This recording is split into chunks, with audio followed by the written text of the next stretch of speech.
NFL on Fox on a Sunday afternoon. The 4-4 Falcons and the 6-2 Cowboys, and away we go. We say hello and welcome to the broadcast booth. Pro Bowl tight end Greg Olsen is my partner, and I'm Kevin Burkhardt. Good to see you again. Dallas had won 6 in a row, Greg, until last week. They got clobbered by Denver, so when you lose a game like that, how do you move past it but not let it linger? Yeah, Mike McCarthy, the Dallas head coach, he was very honest with us during the week. He said, I need to find the balance between putting that game behind us, right, moving on, not letting it linger, but also taking the time to make the corrections. We needed to spend some time on that Denver game and make sure that history doesn't repeat itself. They're going to have to play a lot better today than they did last week, but Mike McCarthy's pretty confident his team will bounce back. Meanwhile, the Falcons are playing better. After a bad start, they're 4-2, and they have two of the most unique players in the league with Kyle Pitts and Cordero Patterson. You do, and when you look around the league, there's not really a comp for either guy. Cordero Patterson, on any given play, is a true traditional running back, and he's also a traditional wide receiver. And then Kyle Pitts, the same thing, tight end, half wide receiver. With the way Matt Ryan is playing quarterback and the way those two guys have emerged in this Arthur Smith offense, Atlanta's been a lot of fun to watch. And we'll see who comes out on top today. Should be a fun one here in Texas. You like fast linebackers? How about Deion Jones from Atlanta? And then maybe the defensive rookie of the year and Micah Parsons in Dallas. Kickoff on Fox. Coming up next.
Deal on the left side, Collins on the right side. We'll see how they hold up.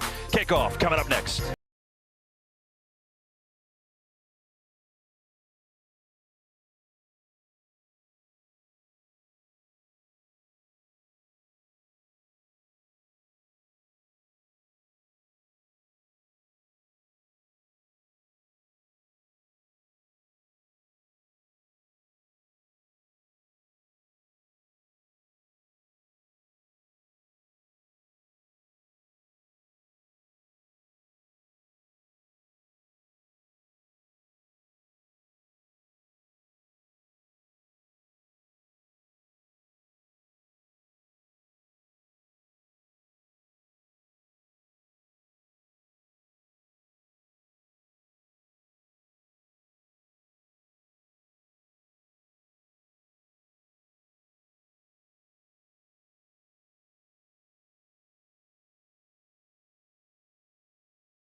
Well, week 2 last year, these two teams played an epic game. The Falcons were up 18 points with 5 minutes to go, but Dallas came all the way back and made the watermelon kick famous. They recovered, hit a game-winning field goal, and won a wild one, 40-39.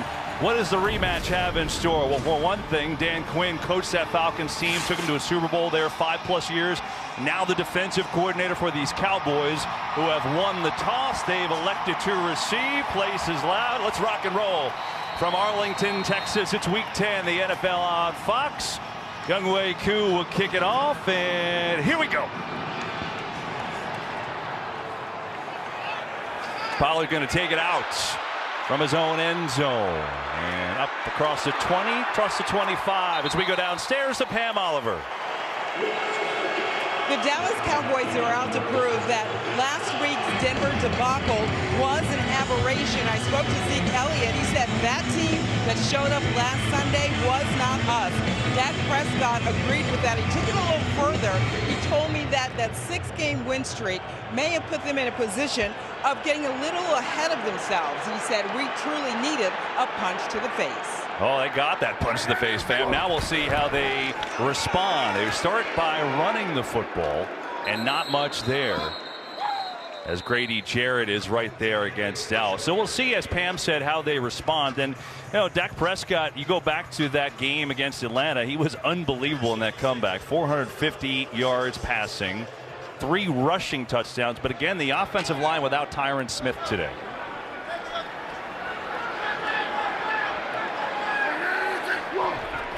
You're going to throw it out to Lamb. Get some blocking, a lot of blocking. First down and more into Falcons territory. And a big play to Lamb. They split Connor McGovern out as an extra lineman. He was there to make a wall. And Lamb with a huge pickup of 37. When you said it, they brought in Jumbo. They brought him out and they lined up 4 receivers here to the outside. Look, we got 2 tight ends. We got a jumbo tackle. And they're just going to throw it to CeeDee Lamb. He's going to use his blockers. Fun play here to start the game off. Michael Gallup is back for the Cowboys this week. He's been out since week 1 with a calf injury, so their wide receiver core gets stronger. They're going to throw it to him, and that was almost a pick 6. Wow. Eric Harris had a read on it, and it's simply incomplete. That is a pick 6. Oh, man.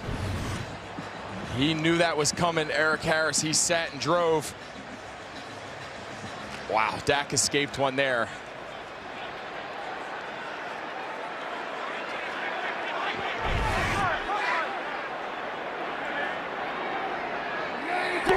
Second down. They will run it to Elliott. Makes a man miss. And a good run from Zeke, who's down to the 28-yard line.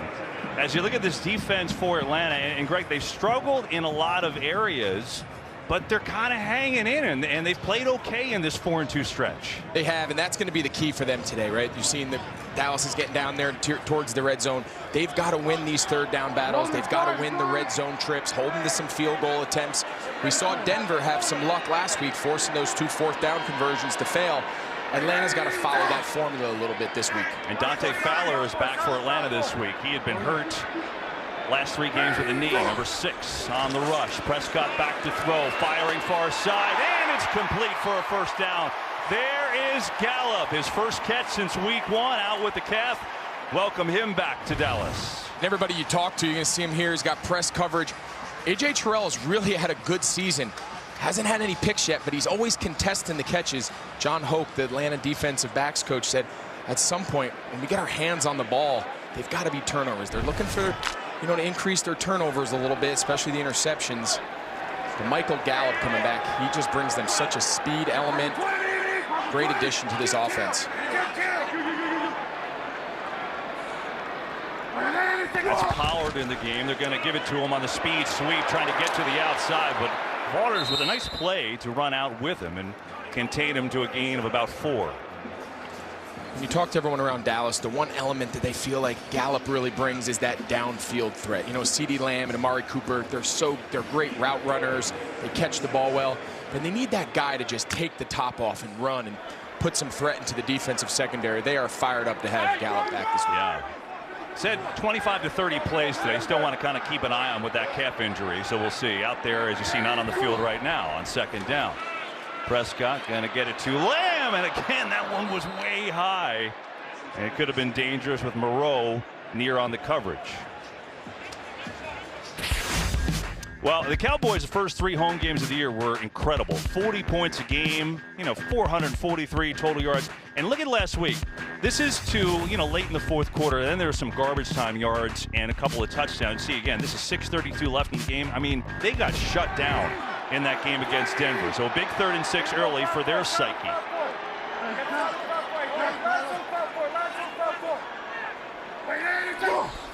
Blitz coming. Picked up. Prescott unloading, end zone, caught by Lamb, touchdown.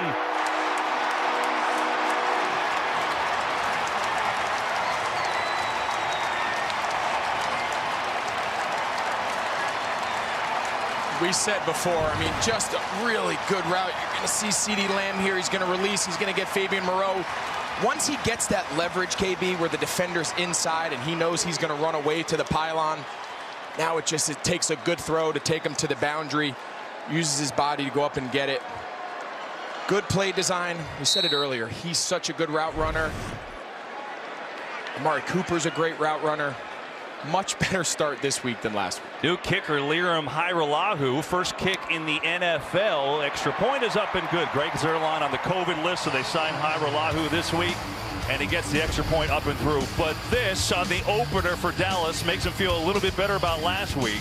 13 yards to CeeDee Lamb, and it's 7-zip early.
Well, big opening drive for Dallas. CeeDee Lamb is feeling it with the dance moves, 2 catches, 50 yards, including the 13-yard touchdown catch.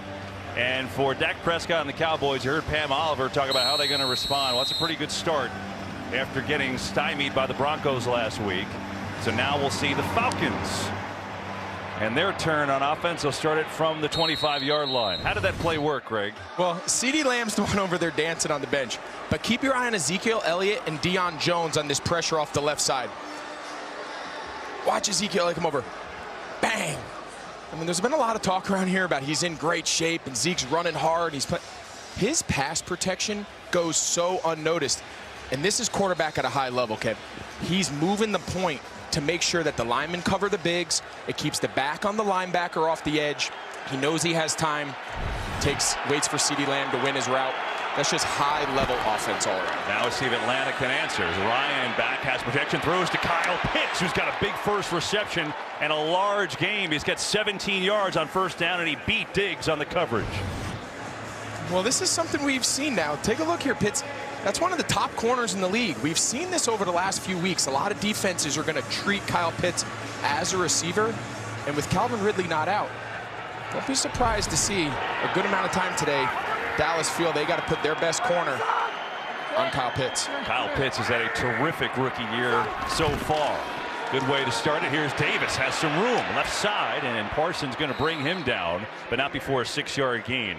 As Matt Ryan coming off his best game of the season, playing behind an offensive line that struggled. You talked about, you think he's playing really well. I think he's playing as well as he has the last few years. I feel like him and Arthur Smith really are seeing the game the same way.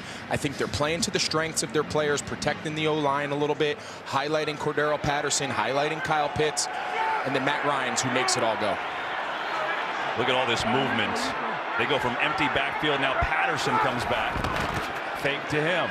A lot of time to throw. Can he find someone? He does. It's Pitts wide open inside the 40 and down inside the 35. Beautifully done by the Falcons, and another hookup to Kyle Pitts. And this is something that you see a lot from Atlanta, right? They use tempo, they use shifts and motions. You're going to see Pitts here. He's going to run the over route on the naked. Once that end is sealed, Matt Ryan's got a ton of time. Two guys, we've said it a lot. Cordero Patterson, Kyle Pitts, they make this offense go, and so far, Pitts has gotten off to a great start. Cordero Patterson in the backfield. He'll line up at running back, at wide receiver, all over the place. Here he'll get the carry, and he gets to the edge. Room! Patterson down to the 20. Chunk plays for the Falcons against this Dallas defense to get things going, and that time Patterson has 14. Yeah, and it's because McGarry and Hayden Hurst, watch them set this edge here. You're going to see Hayden Hurst, 81. Watch him get up to Van Der Esch. Leighton Van Der Esch is the force player there.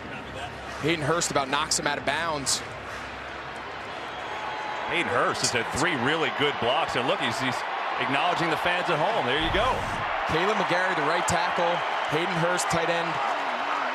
Great job there getting on the edge. 3 plays, 45 yards for the Falcons right down the field. Here is Patterson, tripped up in the backfield, but stays on his feet and turns a negative gain into a gain of 3 behind this Falcons offense and their offensive line. But you talked about in the open, Pitts and Cordero Patterson, especially in the absence of Calvin Ridley, they have driven this team offensively. We have, and I think what's so unique about Cordero Patterson, we see the McCaffreys and the Alvin Kamaras, who are running backs who have great receiving skills. Cordero Patterson on any play is a true running back, and then he also, you see him here, out flexed out wide left. He's a true wide receiver. He's going to run the entire route tree.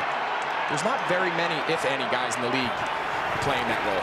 Second down, pressure on Ryan, steps up, throws, and maybe just to get rid of it as much as anything else. Zacchaeus was the intended receiver, but Dorrance Armstrong had some pressure. And Greg, it's worth noting, Armstrong, no Randy Gregory today. He injured his calf in practice on IR. It's a huge loss, their sack leader.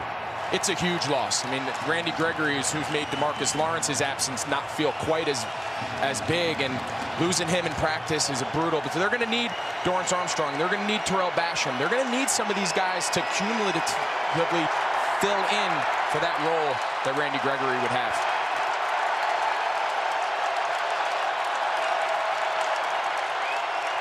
Third down and 7.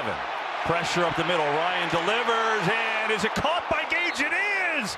How did he hold on? He got decked by Jaron Kearse, but it's a 1st and goal for Atlanta. This ball might be out. Oh, yeah, it is. They're going to challenge it. I mean, that would have been an incredible catch, and you could see why they ruled it a catch on the field. And now there's some back and forth here between Gage and Kearse, and so they'll look at this. It sure looks like this is an incomplete pass. They'll look at it upstairs, and so will we. Back after this.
by Jaron Curse on Russell Gage, and as you saw before we went to break, clearly it was incomplete, and that's what they ruled. They overturned the call. So the first time all year Mike McCarthy has won a challenge, but he had to use a challenge to go and do that. So what it does on third down is now make Atlanta attempt a field goal here, and you see red zone scoring streaks, they haven't all been touchdowns, but just getting inside scoring, and with a good kicker like Koo, see if he can continue it. This would be from 35 yards out.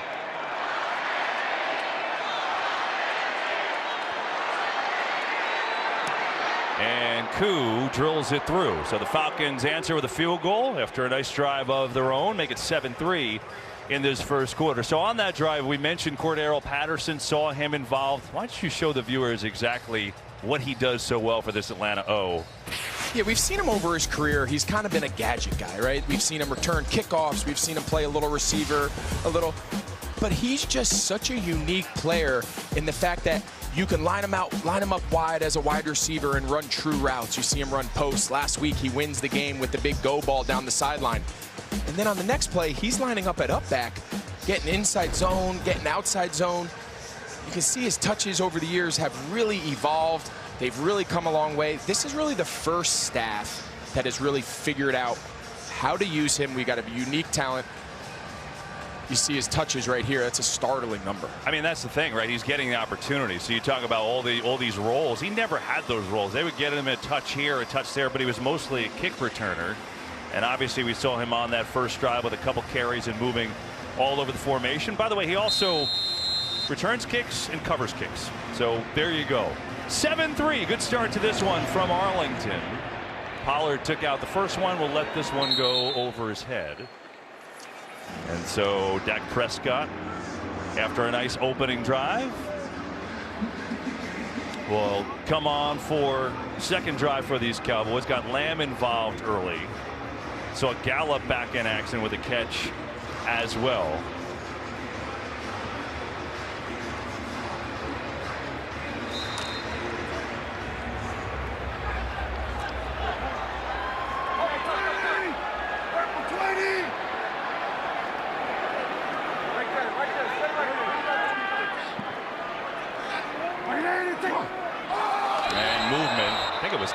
Who moved first on Dallas. We'll see. Craig Rolstad, our referee this afternoon. I think Dak expected that ball. I mean, everyone was off sides except the center never snapped the ball.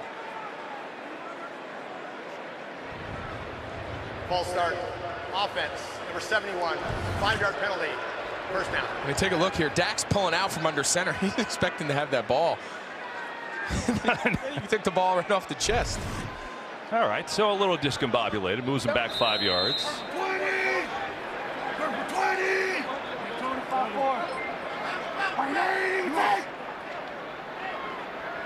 Kill! Go out, line up. Elliott buried in the backfield. Took a while, but Grady Jarrett burst through to make a tackle for a loss. Grady Jarrett, still after all these years, is an elite level interior player. You're going to see him right here. He's going to do what they call a backdoor. Watch him slip behind this block. It's so hard for these offensive linemen. Connor Williams is trying to reach block him on the front side, and he's so fast and explosive. He plays backdoor, they call it, meaning he goes behind the block. It's so hard. Pressure coming instead of a screen to Elliott. Couple blockers make some move. Nifty running by Elliott to get out there and do it. And by the way, there's Jarrett making that tackle, so he's kind of everywhere early. He's really, I'm telling you, he plays with great effort. For an interior lineman, he doesn't come out much. Typically, these teams love to rotate D linemen in and out. Watch him redirect here once he senses the screen. So right now, he realizes it's a screen. Look at the pursuit.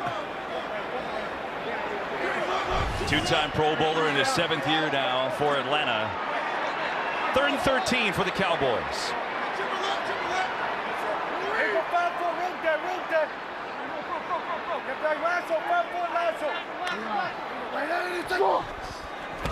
Falcons only rush 3. Prescott still sees pressure, now running away.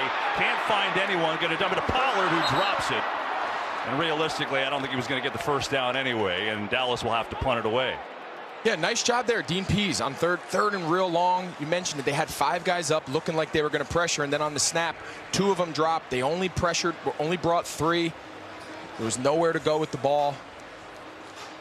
Really good possession there. But Dallas can't start these drives shooting themselves in the foot, right? We saw it last week a couple times. Drop passes, missed throws. They just seemed off. After a great first scoring drive, first down the next play, you don't get the ball snapped. Avery Williams back to return for Atlanta. Had an electric return career in college at Boise State. Inside the 30. Here, not much room. Well played by the Cowboys. C.J. Goodwin on the tackle. 7-3 Dallas, first quarter.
Well, interesting storyline in this game is the Falcons, their former coach Dan Quinn, there for 5+ years, took him to the Super Bowl, as we all know, and now in his first year as defensive coordinator of these Cowboys. So you know a lot of emotions for not only Dan, but a lot of Falcons who know him well, like Matt Ryan, who said, you know, I don't know how much of an advantage we each get, but I know one thing. I love the guy. When I see him out there, I'm still going to have that feeling. Because here's Ryan going to hand it off on first down. And for Quinn, he's honest about it, right? You know there's a mix of emotion. You've been there going against your former team. I've been there, I'll tell you. And they can say what they want all week, and Dan Quinn's going to say he's focused on the Cowboys. In the back of his mind and in his heart, he wants to beat Atlanta. Anytime a team gets rid of you, early in my career when I got traded from Chicago that first year in 2011 with Carolina, we went back to Chicago. And you know, all week you say it's just another game. It's not another game. Atlanta didn't want him anymore. He's moved on, and he wants to show him he's a heck of a coach. Fake to Patterson. Time for Ryan, who deals over the middle. It's caught by Pitts. Third catch already for Kyle Pitts, and he gets it up near midfield. Watch the job he does just finding space. They're going to build a little triangle of guys. Watch him throttle. See him come out of the break there and just kind of settle his feet.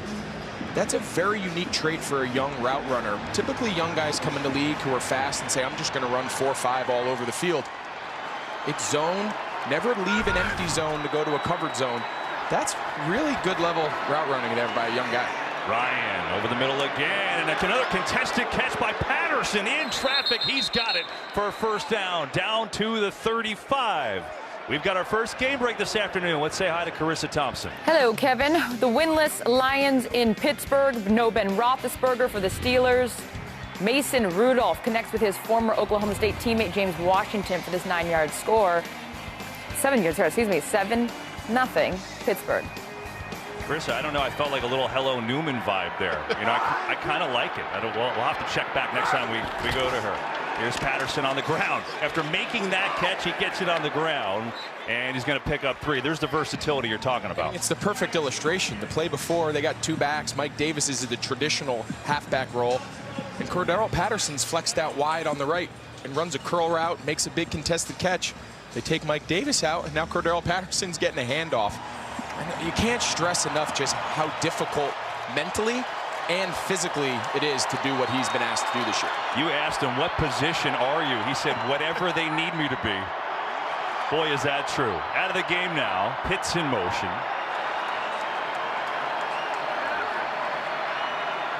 Second and 7. Blitz is coming. Ryan knocked down at the line of scrimmage. It was Chauncey Golston who got his hands on that one. Brings up 3rd down. And we asked Dan Quinn, and when we talked to him this week, we said, how are you going to identify how to play Kyle Pitts? How are you going to identify how to match up and play Cordero Patterson? And he says, instead of worrying about where they might go and all the situations, we're just going to treat them based on the final position they align, which I think is a nice, simple way of not giving your team too much. Where are they right now? Let's guard them. See Kyle Pitts here. He's the single receiver at the bottom of the screen. Davis in at back, picks up the blitz. Ryan going towards Pitts, knocked away. Beautifully done by Jordan Lewis and nickel back there. And Atlanta, will they go for a field goal or stay on the field? 4th and long. Looks like they're going to stay in the field. That's just tough. Press coverage, a lot of times those outbreaking routes to the boundary by the single side receiver, you typically want to run them versus off coverage. Give Jordan Lewis a lot of credit. This is a 4th and 7, and they're in Koo's field goal range easily. So this is a big call early. I'm having trouble getting lined up here. Matt Ryan's trying to get everybody straightened out. Being aggressive. Got to get to the 25. Ryan can't find anyone. Steps back, zings it underneath. Incomplete. It's Lewis again. Tried to get it to Gage, and the Cowboys defense holds. And so a 4th and 7 decision for Atlanta to go. Cowboys defense making a stand. Their football up 7-3.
But in the league goes for it on 4th down now, so that has changed in football. But that's a 4th and 7. It would have been a 49-yard field goal to make it 7-6. And their kicker, Younghoe Koo, has hit 11 straight from 50+. He's been maybe the best in the league. Penalty flies. Prescott going deep, incomplete.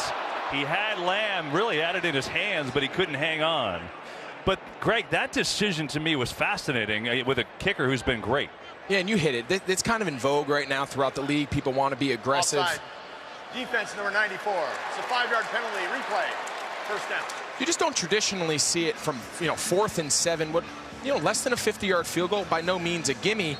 They got a great kicker. You got a chance to cut this to a 1-point game and score with both your first possessions. I understand being aggressive, but there's a fine line between being aggressive and being reckless.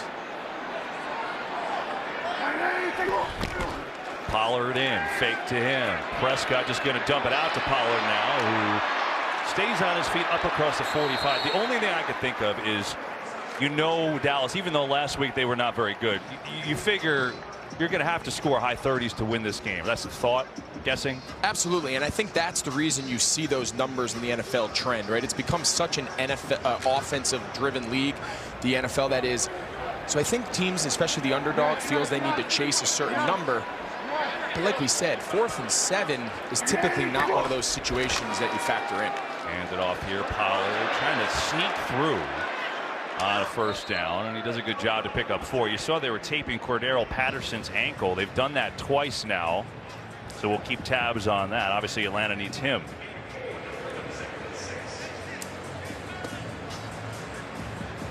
So all that being said, it's 7-3 Cowboys, 3:03 to go in this 1st quarter. CD Lamb with a 13-yard touchdown catch. That's the TD in this game. Fake to Pollard. Prescott across the grain. Oh, nicely done. McEwen. Sean McEwen, his first NFL catch with Blake Jarwin on injured reserve. That's first one for the 2nd-year man from Michigan. And sometimes it's not pretty, right? You're going to see he kind of gets banged around a little bit. He just acts physical and then just use that big body to run away to the sideline. Dak is much sharper than he was last week. You see him there rolling to his left, making an accurate throw. There is something to be said for just getting his feet back under him after missing a few games. Good job there by McEwen using his body, and a nice throw by Dak.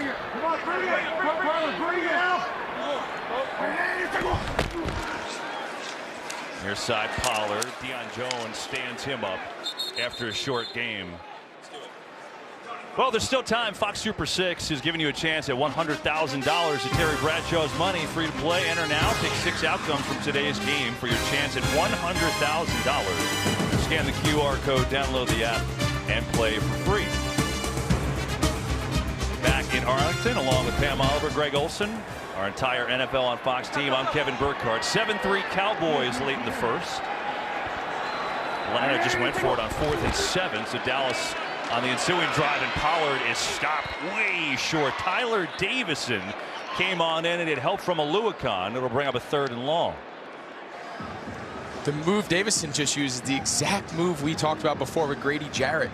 This zone offense, these guys are picking their spots in the offensive line and trying to get to an edge. And they're just saying, I'm just going to go around your backside here and get into the backfield and penetrate. They're going to have to tighten their splits up, tighten their landmarks up. Because right now, this defensive line for Atlanta is doing a great job. Got to get to the 28 on the slant route. It is Cooper, but he's going to be short. And it'll be about 4 yards short of the 1st down as Moreau on the stop. So now 4th and 4. Looks like they're going to go. Everybody goes on 4th down. We saw it last week. It really turned the tide of the game early in the 4th quarter. We saw Dallas go for a 4th and 1, get stopped, a 4th and 2, incomplete pass, and it really changed the game early. But they're not going to shy away from it. Just because it didn't work last week doesn't mean they're going to shy away this week. And they move it back a half yard, so it's a 4th and 5 now. No gimme. This is not a great game if you have the kickers on your fantasy team. Prescott has time, fires, caught, Lamb breaks the tackle, 1st down, and obviously more down near the 11. CD Lamb having a big 1st quarter, and he picks up 21. Just a great, you see him, they're going to use the motion here. That's what alerts him that it's man, just one-on-one. First down and then some. Cowboys convert on 4th and 5. End of the first quarter, they're up 7-3.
So great play design here by Kellen Moore. You're going to see Atlanta wants to play press, but by bringing him across in motion, it doesn't allow Avery Williams to play press, right? So you see CeeDee Lamb come across.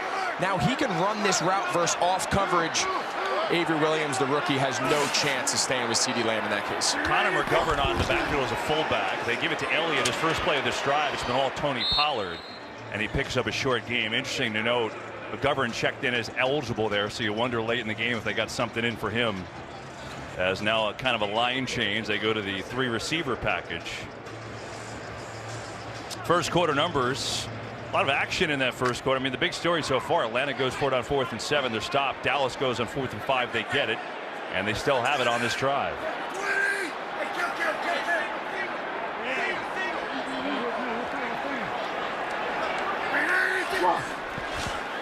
Prescott going to set up a screen. Elliott gets a block. Elliott makes a man miss, and he's strung down inside the 5. He's going to get all the way down inside the 3. Former high school teammate Foye Oluokun made the tackle, and now he's hurt. They're going to fake the screen over here, and then they're going to slip Zeke here to the right. Right, it's like a double screen. They're going to use the illusion of throwing a screen to the left to CeeDee Lamb. CeeDee Lamb really sells that, and that's just enough attention to get Zeke in space. See Oluokun there on the tackle. He's the one shaking up. And Oluokun and Elliott are good friends, former high school teammates in St. Louis, and went down hard there. You just hope he's okay. Starting linebacker for Atlanta, as Darren Bates has come on, number 53, to replace him temporarily.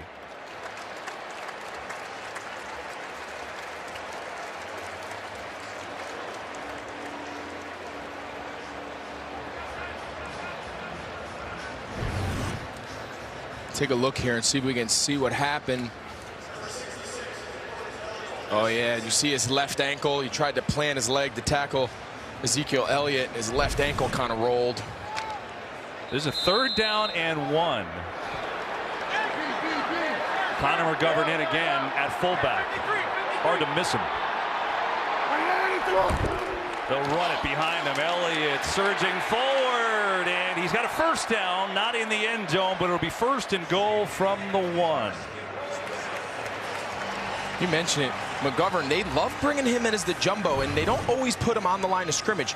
You're going to see him here on the fullback. This is just power. They're going to pull the backside guard down, and McGovern's the kick-out guy. There's a lot of guys in that box on defense. That was a pretty well-executed run to pick up the first down. 11th play of the drive for the Cowboys. Prescott going to throw it, try to sling it out to Elliott, and that was covered well. Michael Walker, who checks in a linebacker, read that all the way. Yeah, they were trying to slip him out for a little pop pass. McCune wasn't there. Dak did a nice job just kind of throwing it over the head of Ezekiel Elliott to prevent the sack. Well, you think that Dallas went for it on 4th and 4 in this drive. You figure this is 4-down territory, although only 2nd and goal here. Oh, yeah. Look at McGovern. He lined up as a tailback. Now he's out wide, and they're just going to give it up the middle for the touchdown.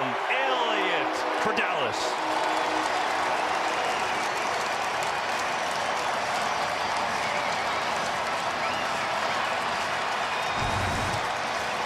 Watch Zach Martin's block. The perennial all-pro right guard. Watch what he does on the goal line. That distorts the entire defensive line. It's as easy a goal line touchdown as Zeke's had in his career. Zach Martin, when he's in the lineup, this is an entirely different offensive line. He's as good as they get around the league. Hairolahu up for the extra point, and it's good. So the 4th and 5 conversion was huge. Atlanta failed to get a 4th and 7. Dallas on the next drive goes for it on 4th and 5. They go to Lamb for 21. They feed Zeke. Worked out pretty well. 14-3 Cowboys.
Go for it on 4th and 5. Mike McCarthy was aggressive last week. It did not work. Worked on that drive. Falcons fans don't love it. Cowboys fans fired up. 14-3 in this first half. And they'll start it out on the 25. So we've been talking about Cordero Patterson. Why is he so versatile? So this is just a traditional, he's the up back. This is just a traditional zone running play. He's done this a handful of times, right? We see a lot of running backs do this. out of the backfield passing game. Okay, but now this set up the game-winning field goal last week to upset New Orleans. There's not a lot of running backs lining out wide against corners. And then this is the element of the game that he joked about, saying, all right, I like running routes, I like being handed the ball. I don't love blocking in pass protection. I got a lot to learn as far as that goes. He said, I hope nobody comes when I'm back there blocking. Yeah. Here he is back there blocking, doesn't get anybody. Ryan sets it up for a pass that goes nowhere. Sharp caught it, but Jordan Lewis, who's made a couple of fine plays already, was there on the stop. Yeah, we asked Cordell Patterson, I said, you know, would you rather when the DBs blitz, right, a little smaller body versus some of the linebackers or the safeties? He goes, I'll be honest, Craig, I'd rather nobody blitz. He goes, it's just a lot to learn mentally, understanding the protections. He goes, I'm trying to make a transition from wide receiver, understanding protections mentally and then physically being able to block them is challenging. 2nd down and 11 here. Here's Patterson on the traditional run up the middle, and a good solid gain up to the 29 as we say hello, Carissa. Hello, Kevin. Washington up 6-0 on Tampa Bay. Brady with 2 interceptions in the first quarter. Taylor Heineke connects with DeAndre Carter for this 20-yard score. Tampa is driving, but Washington on top, 13-0. Kevin? Well, that's interesting. Taylor Heineke, that's, you know, he made his name in that playoff game last year when he came in off the bench and played really well. 3rd and 6 for Atlanta. Ryan on the roll, pressure coming, throws incomplete. He was trying to get it to Patterson. It was a little low. Lewis again on the coverage. He's been active, and now 4th and 6 and a punt. He has. These last 2 drives, Jordan Lewis, I mean, you saw him stop in the one-on-one. He had Pitts on the last drive before the 4th down try. See him there, get another 3rd down stop. But keep a look at his hands here. He's doing a nice job playing through the hands to the ball without getting there early, without using his offhand to maybe get a PI call. Jordan Lewis has had a real big impact on the game, especially these last 2 drives. Now the Falcons, after that missed 4th and 7, don't convert here. A quick 3 and out. Waiting to punt it away. Short kick. And Lamb has some room. Patiently waiting. To the outside, going backwards, and not much there. Good effort, but not a lot of room. And so the Cowboys defense does their job. Their football up 14-3. Matt Ryan says, ugh.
Well, I mean, Dak Prescott looks like himself today, right? I mean, and he admitted his footwork was off. He was maybe a little rusty. And the 232 yards, he had 79 yards with 6 minutes left in the game. So he is a different player today.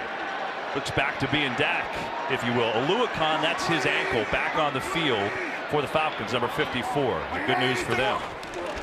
And they'll throw it. Blitz is picked up. Wide open is Noah Brown, who's got his first catch of the day. No one even close. And a big pickup for Brown is out to midfield. He's got 18 yards. For the second time today, look at Zeke getting this pressure off the edge. This is not completed. He's going to abort his fake, meaning he's supposed to take that fake on the right side of Dak, but then he has an alert that he's going to abort that fake if he senses pressure off the backside edge. Executes his job, makes a great block. Dak has all the time to deliver the ball on time.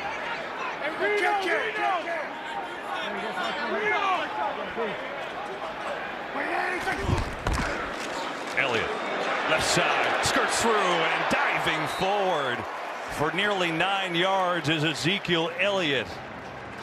You hear Dak using that kill. We've heard it now a few times in the first half. What he's seeing is it's pretty simple.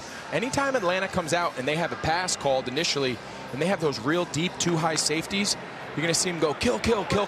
They want to run the ball into those soft boxes, and every time they've done it, been very efficient.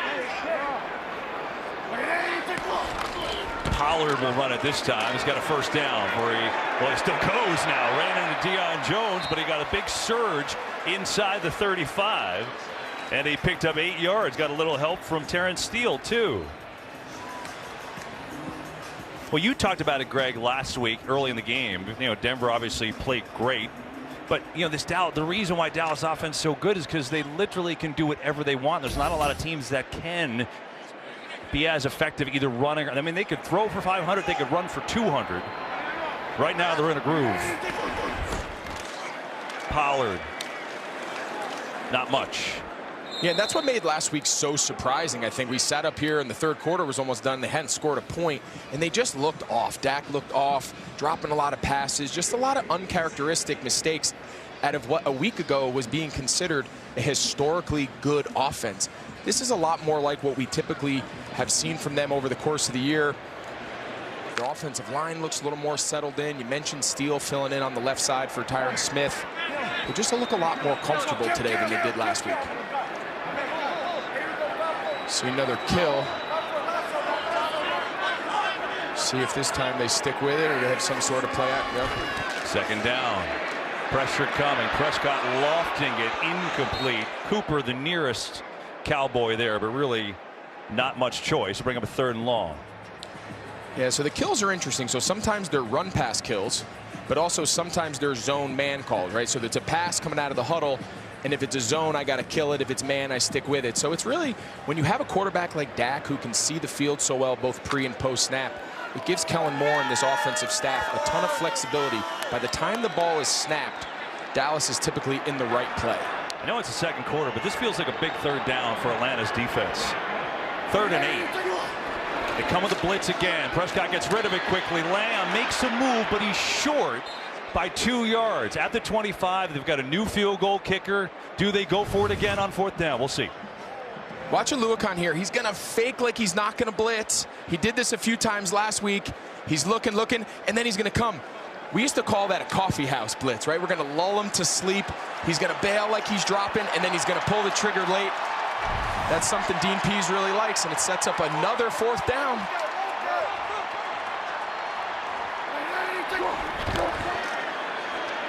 Prescott all day. He can run it if he wants. He's going to throw it. It is caught. Inbounds. Michael Gallup. 1st and goal.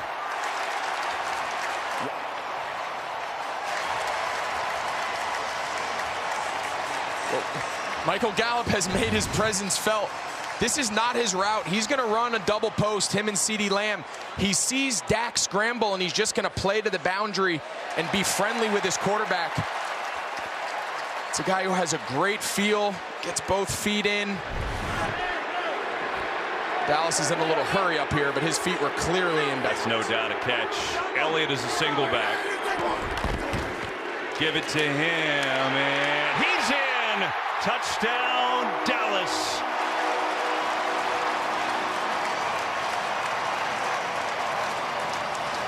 Well, we talked about it, KB, last week. 0 for 2 in the first half on 4th downs. Kind of started them out the wrong way against Denver. Now they're 2 for 2 on 4th down. None bigger than that last completion on the scramble to Gallup to set up another Zeke touchdown run. This offense just looks like itself again. They're clicking both run and pass.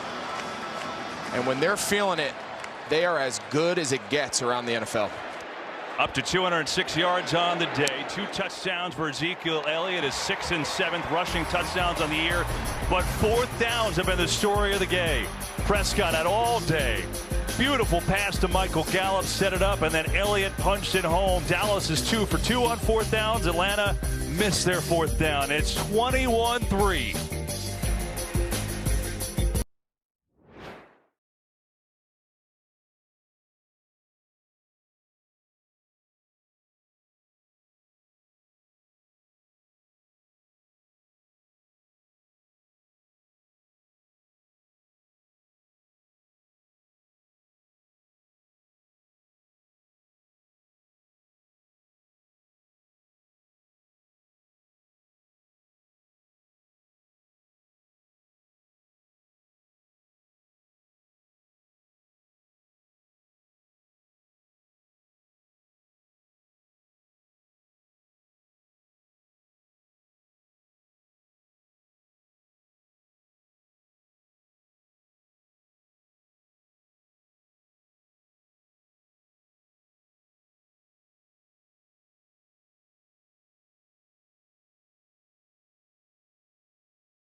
Cowboys offense is rolling. What a difference from a week ago. 3 trips in the red zone, touchdowns on all of them.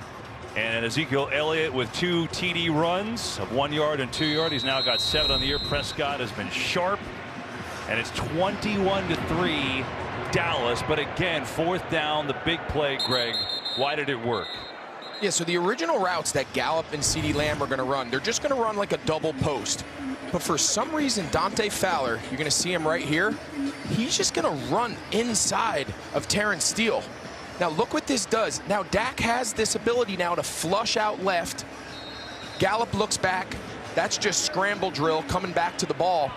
There's got to be a rush element where we're going to contain Dak. We're not going to give him a chance to get into the scramble drill. Just seems to me like Fowler just kind of did his own thing going inside. Allowed Dak to break contain. Wayne Gallman in the game, who rarely plays, and he's going to get knocked back for a loss as we go downstairs to Pam. Kevin, he may never be known as Wild and Crazy Mike, but Mike McCarthy is showing he has little hesitation in attempting 4th down conversions, but there's both method and motivation behind those decisions. Analytics play a role, but McCarthy told us timing also matters. He explained he has no problem going for it on 4th down, especially early in games and early in the season. Well, he's consistent, Pam, that's for sure. Did it last week, didn't work. He's done it all year and doing it today, and it's been the difference in the game.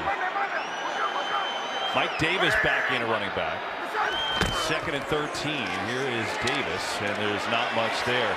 And it's interesting, Greg, too, to add on. He said, you know, I want to do it a lot early in the year. So later in the year, you know, in the biggest games, playoffs, if you get there, it feels good and the guys are confident. Do you buy that? I do. I found that pretty interesting, right? To have the idea that in order for us to be at our best at the end and to handle these critical situations in a critical game to make the playoffs or to win a playoff game, these guys got to understand my tendencies all year round. So when we do it in the wild card round or we do it in the playoffs, it doesn't take anyone by surprise. I thought that was a pretty interesting way to think about it.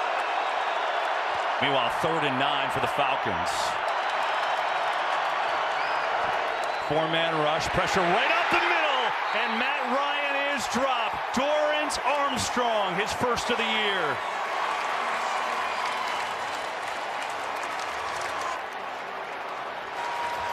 Dorrance Armstrong was one of the guys that Dan Quinn said he needed to step up, right? Fill in for Randy Gregory. You're going to see him here lined up against Jalen Mayfield, the rookie. He's just going to swim inside. Mayfield didn't have much of a chance there, but with DeMarcus Lawrence out, now Randy Gregory, some of these guys got to step up. And Armstrong was one of the guys they were counting on, and he came through. Yeah, he had the first tackle for the loss of 3 yards on Gallman on that drive, too, so good series. Big kick, Lamb retreating inside his 30, back of the 26, makes a man miss, and another, and out across the 40. The Dan Quinn's defense forcing a couple of 3-and-outs. Here they get the sack from Armstrong, first one of the season, 21-3.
(21-3) Cowboys over the Falcons. Atlanta went for it on that 4th and 7 when they were well within field goal range, and their momentum has been sapped. They are -5 net yards since that decision, and the Cowboys have taken off. They've gone for it twice on 4th down, and they've converted and scored touchdowns on both those drives. That's the story of the game so far. Going to sling it out to Cooper, who makes the catch one-on-one against Moreau, and he's up across the 48. Game break time. Back to Carissa Thompson. Thanks, Kevin. Patriots up 14-7. Mac Jones buys time. Looking, delivers a strike to Kendrick Bourne for this 23-yard score. Jones' second touchdown of the first half. Patriots leading this one 21-7. And the Falcons will see the Patriots Thursday night right here on Fox. Kevin? That's a huge game. Both those teams are 5-4. Patriots are 4-1 their last 5. They're surging here. See McGovern again in the backfield. Been there a lot as Elliott dances around, and he's going to be about a yard and a few inches shy of a first down. McGovern, it's pretty wild, the versatility of an offensive lineman. I mean, it's pretty versatile, right, to jump back and only line up as a tight end and a fullback like he's doing it. They hadn't. A few weeks ago when they got La'el Collins back before he reinserted on the right side, they had some full house backfields where McGovern and La'el Collins lined up in like the old inverted wishbone. It was pretty interesting to see what Kellen Moore can do with all these big bodies. You see him at fullback again. 3rd and 1. Elliott looks to have it from our vantage point. We'll see the spot. Certainly appears like it's a first down. What an advantage for a play caller, KB. You know, Kellen Moore, he's got Dak Prescott, he's got Amari Cooper and CeeDee Lamb. He's got all these dynamic skill players. But at any moment, he could turn this into kind of a ground and pound. He has the offensive line personnel. He obviously has the running backs in Zeke and in Pollard. We've said it a bunch over the last few weeks. There's really no element of this offense that isn't good. And when they're rolling like this today,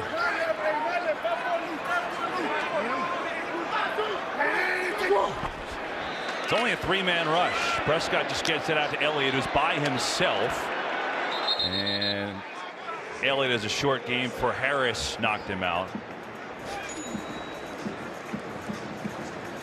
And so if you're Dean Pease, the defensive coordinator for the Falcons, you're trying to figure, okay, what do we do here? Like, how do you slow? I mean, it's an 18-point deficit, and this is very much danger zone time in the first half.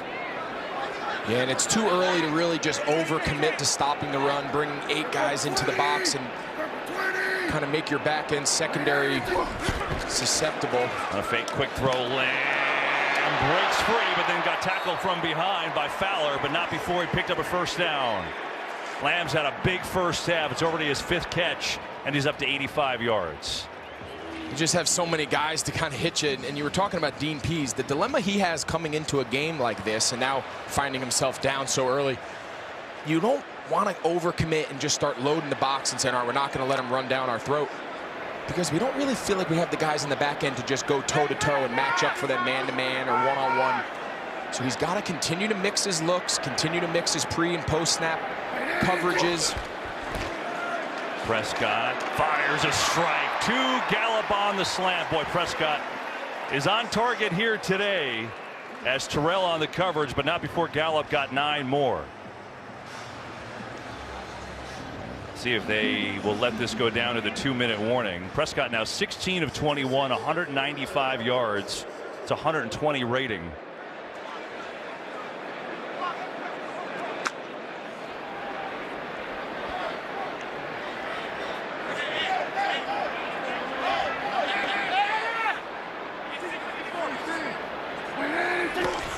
Second and 1 on the fake. Prescott over the middle. Cooper's got it.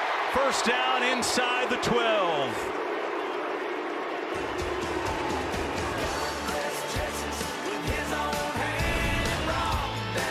Two-minute warning, and the Cowboys, man, are they feeling good. 21-3, and they're looking for more.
Prescott's been terrific this afternoon. He's completed passes to 7 different receivers. Cowboys basically doing what they want on offense. 1:57 to go in the half.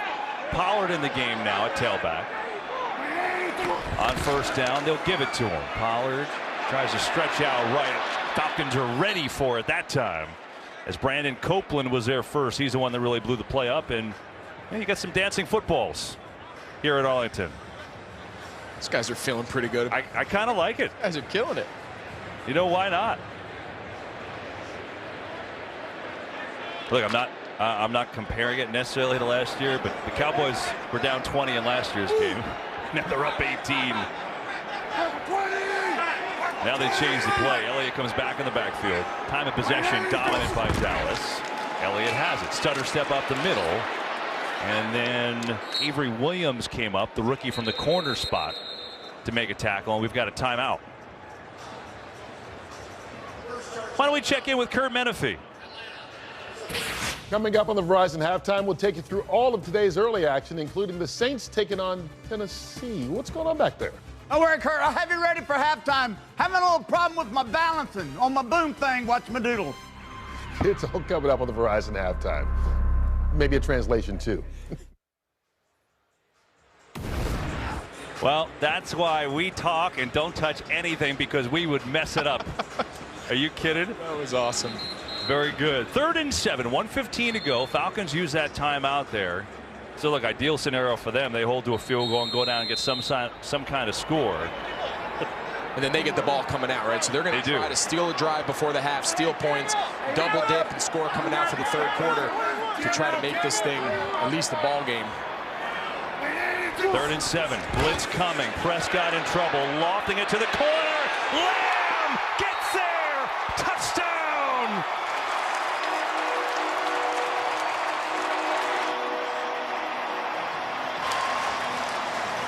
Oh, was that beautiful. Dean Pease dials up 0 coverage across the board. It's man across. Everybody else is going to pressure. They got a free hitter off the left side. But watch Dak. He's going to just retreat, and he's going to just throw it to a spot, put air under it. He knows exactly where CeeDee Lamb's coming out. That's just high-level passing offense in the NFL. I mean, you could not place it any better under pressure. 2 touchdowns for Lamb, 2 touchdowns for Elliott, 4 touchdowns for Dallas, and it's 28-3. And now this from Lowe's. There's a new team in the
Somewhere is looking at the analytics and the win percentage change, but it just killed him.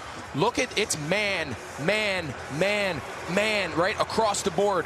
We're going to have a free hitter, but watch what Dak does. He's going to retreat, and then at the last second, he's going to just throw to his spot. CeeDee Lamb's not even out of his break yet, but he knows where he's going to go against that coverage. The defense is playing inside leverage because he knows he has no help in the middle. And that's just too good. I mean, that's like Steph Curry on a step back. What do you do? You don't do anything. Dean Pease, you tip your cap and you say you beat me. Well, 2 timeouts left, minute 10 in the first half. See if the Falcons could get something going here. And not there. Has dropped as Ryan. He fumbled, but it's picked up as Micah Parsons came through. 2.5 sacks last week, make it 6 on the year. I mean, they're going to send every way away. Look at Parsons. He's going to do an up and under, a little jab. Mike Davis is doing a token fake away from him. Not exactly sure why with a minute to go and a 2-minute. You might want to send your back to help the best pass rusher on the team. But nonetheless, you mentioned in the open, he's got to be the front runner for Defensive Rookie of the Year. I mean, he is just a special player. What they can do with him, lining him up off the ball in a traditional linebacker role, then putting his hand on the ground in 2-minute drives, rushing the passer. They got himself a special, special player, number 11. I just think about last week. Last week, Dallas couldn't have looked worse. Denver shut. It was 30-0. They're losing in the fourth quarter. Last week, Atlanta had the best win they've had in 3 years at New Orleans, and it's completely the opposite here today. The way these teams are playing, week to week in the NFL, you just never know. Ryan over the middle into triple coverage, and it's incomplete for Zacchaeus. Anthony Brown and seemed like 7 other Cowboys were there. And now Dallas has a chance to get it back here with 50 seconds left and 2 timeouts. That's the crazy thing. Yeah, I mean, I think after you lose 10 yards on first down, Dallas takes their first timeout. I think you go run, make them burn it. So at least if you have to punt to them, they're trying to go down and steal points at the end with no timeouts. You almost have to run here, right? You would think you have to run, make Dallas use one of their last 2 remaining timeouts. They do run. Davis, Parsons is right on him, and he is, forget it, buried. This is an onslaught by Dallas. It's spiraling right now.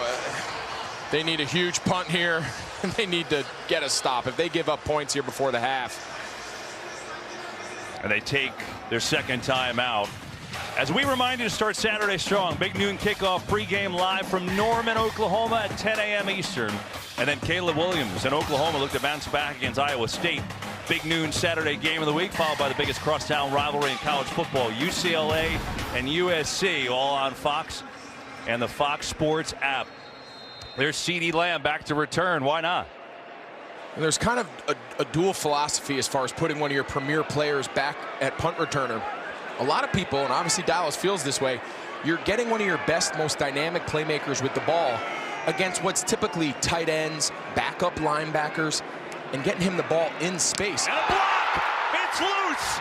And the Cowboys are going to get this one maybe in the end zone.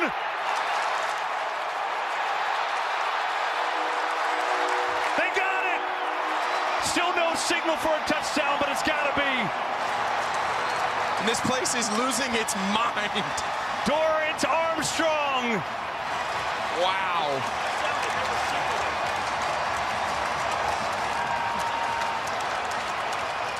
I never saw a touchdown signal, even though he came out of it in the end zone. It was certainly close. Nashawn Wright. Boy, what a different. I mean, think about last week. They blocked it. Wright got his hand on it, past the line of scrimmage, and Denver recovered. Sometimes you just have those days. That was them last week, and now on the complete opposite side, they are having themselves a day. Look at that big right arm on the block point. Does a nice job avoiding by Dorrance Armstrong.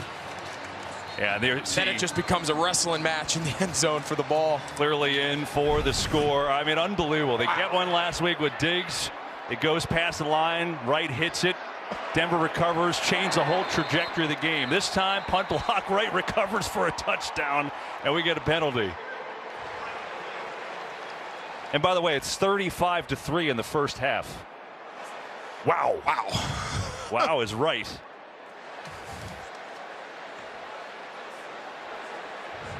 Prior to the snap, 12 men on the field against the defense. Dallas has elected to take the ball and go for 2 points from the 2 to the 1. 2-point conversion. Dallas smells blood in the water right now, Kevin. You see Armstrong block the punt again. They are not taking their foot off the gas. They could easily just kick a field goal and go up 35-3. But nope.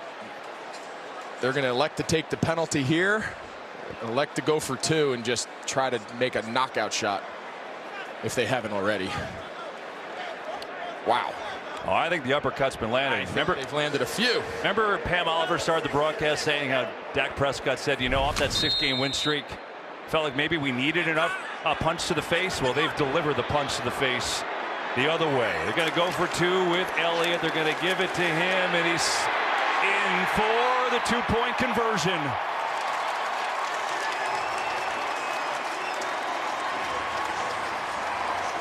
This is like you're playing Madden on easy and things are just going really right for you. It's 36-3. You don't see that in an NFL game in the first half of football.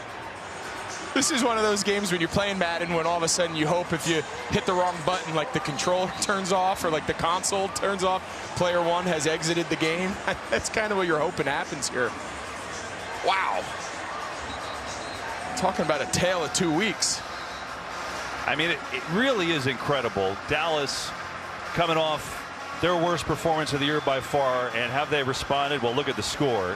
And the Falcons coming off their best win in years, really, down in New Orleans, tough place to play, and they're feeling really good about themselves. And the way this game started, 7-3 Cowboys, Falcons on the move. I'm not saying that Dallas wouldn't be winning right now, Greg, but the momentum definitely changed when they went on 4th and 7 and didn't get it. And it did. And regardless of what the stats say, regardless of what the numbers say, that changed the game right there. Instead of making it 7-6, or at least attempting to make it 7-6, it goes 14-3, and then the floodgates have just opened. This is a 4th and 7. It would have been a 49-yard field goal for Koo. So Ryan had trouble finding one, and then Jordan Lewis, nice play, knocking it away. Since this is what they've done. What has Dallas done? They've put up 265 yards of offense, a punt block for a touchdown, and they're up 33 points with 37 seconds to go in the half. Gallman, forget it. Falcons going backwards. Basham was there.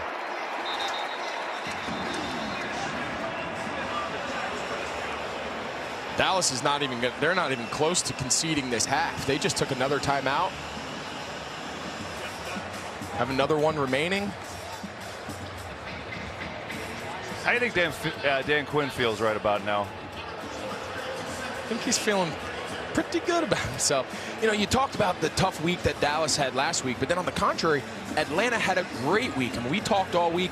They're buying in. They're 4-4. They've won 4 of their last 6 games. You know, they've been playing so much better.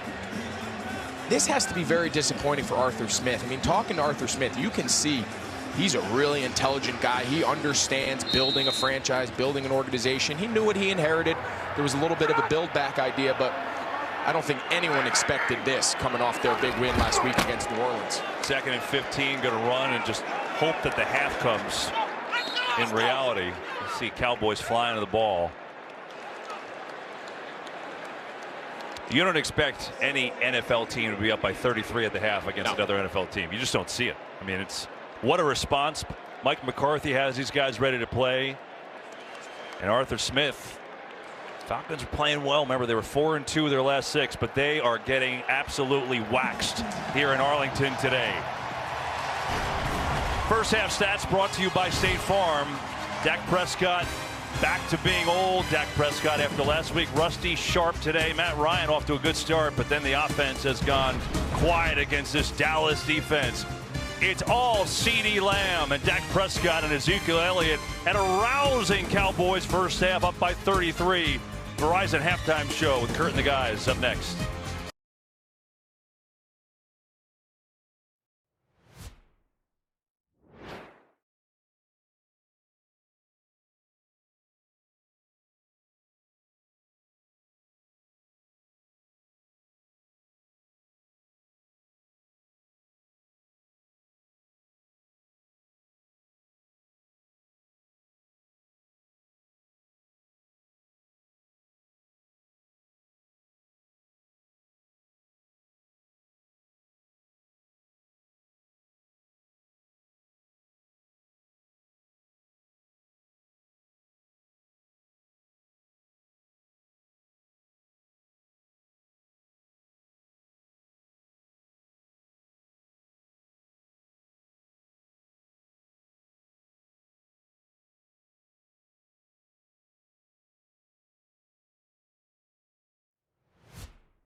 Hello, hello. I don't know if anybody can hear me, but we're going to do this spin the wheel, see who wins this $25 gift card to Amazon.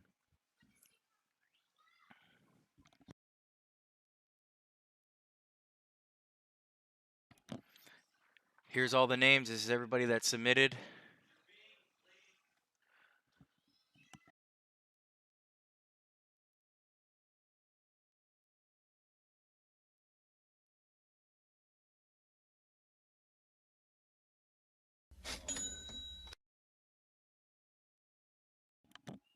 We're going to put them in the wheel here. Once again, here's the names. I'm going to shuffle them too, and we're going to do one spin.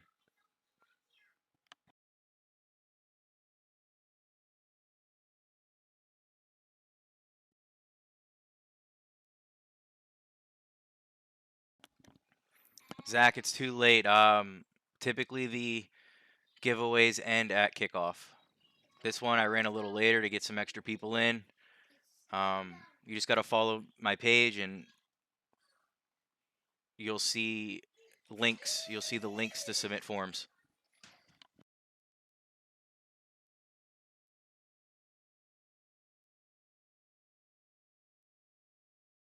All right, guys, you ready? We're going to spin once. Good luck, everybody. You want the red one to win? Yeah. And look at that. Michelle Woods. Michelle Woods wins. Yeah. Send me a PM, and I'll get your email, and I'll send you that gift card.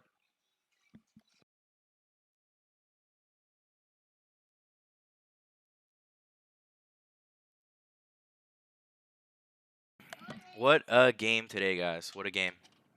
I'm going to go back to the halftime show so we can watch that. Congrats, Michelle. Send me a PM. All right, guys. Thanks for playing. Thanks for watching, and thanks for all the support.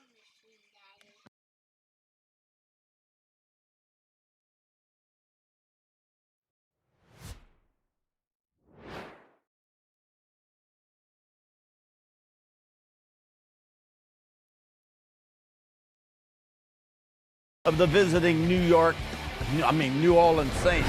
Bills at the Jets. Josh Allen setting up, empty back set, lays it out there, man-to-man coverage, fade route. Nice ball. Nice, really nice ball. Stephon Diggs for a 12-yard touchdown. 17-3 now. Bills on top of the Jets, and the Jaguars are at the Colts. Logan Cook's punt is blocked. There it is right there. E.J. Speed scoops it up. Right there. EJ takes it in from 12 yards out. 20-6 now. Colts on top of the Jacksonville Jaguars. All right, look, there's another 2 quarters to play, but right now the Cowboys have scored the most points they've ever scored in the first half under Mike McCarthy in his year-and-a-half tenure. So, Howie, you got to be feeling pretty good about your take on the Cowboys that last week was just an aberration. Yeah, and it was obvious he was uncomfortable last week, and I think it was important early on to get him started with the kind of throws that make a quarterback comfortable. Dak here on a quick, what's essentially like a bubble screen to Lamb, who's fast becoming the #1 receiver on the team with a big gain. And then here, great TD pass to Lamb. Zeke comes across the formation and stones Deion Jones. And here they run Lamb around the back of the formation, draws their attention. And Ezekiel in tight spaces is a power runner. He's got 2 TDs in the first half.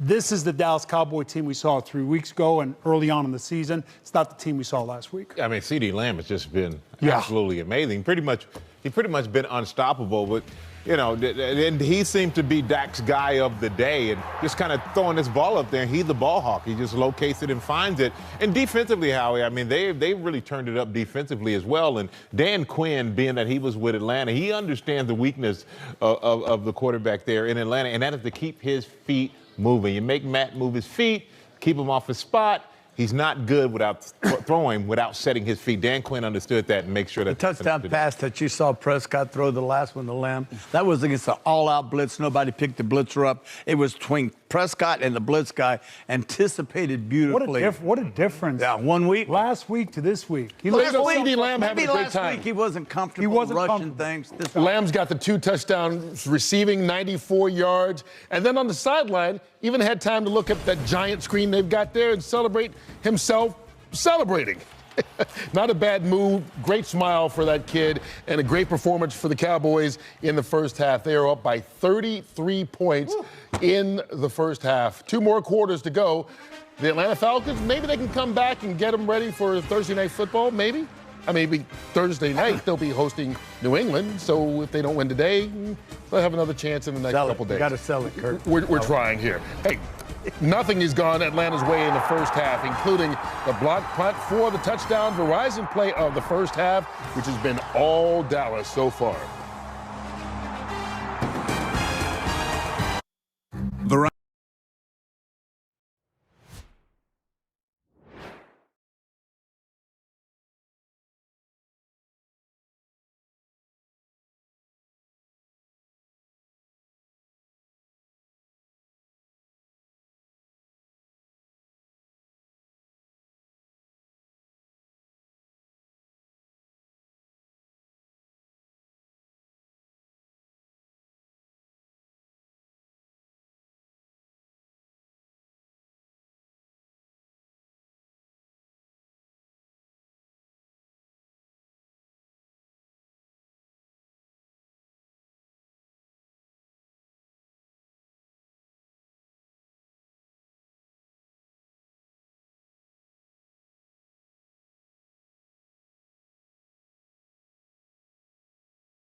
Just wait and see what I'm.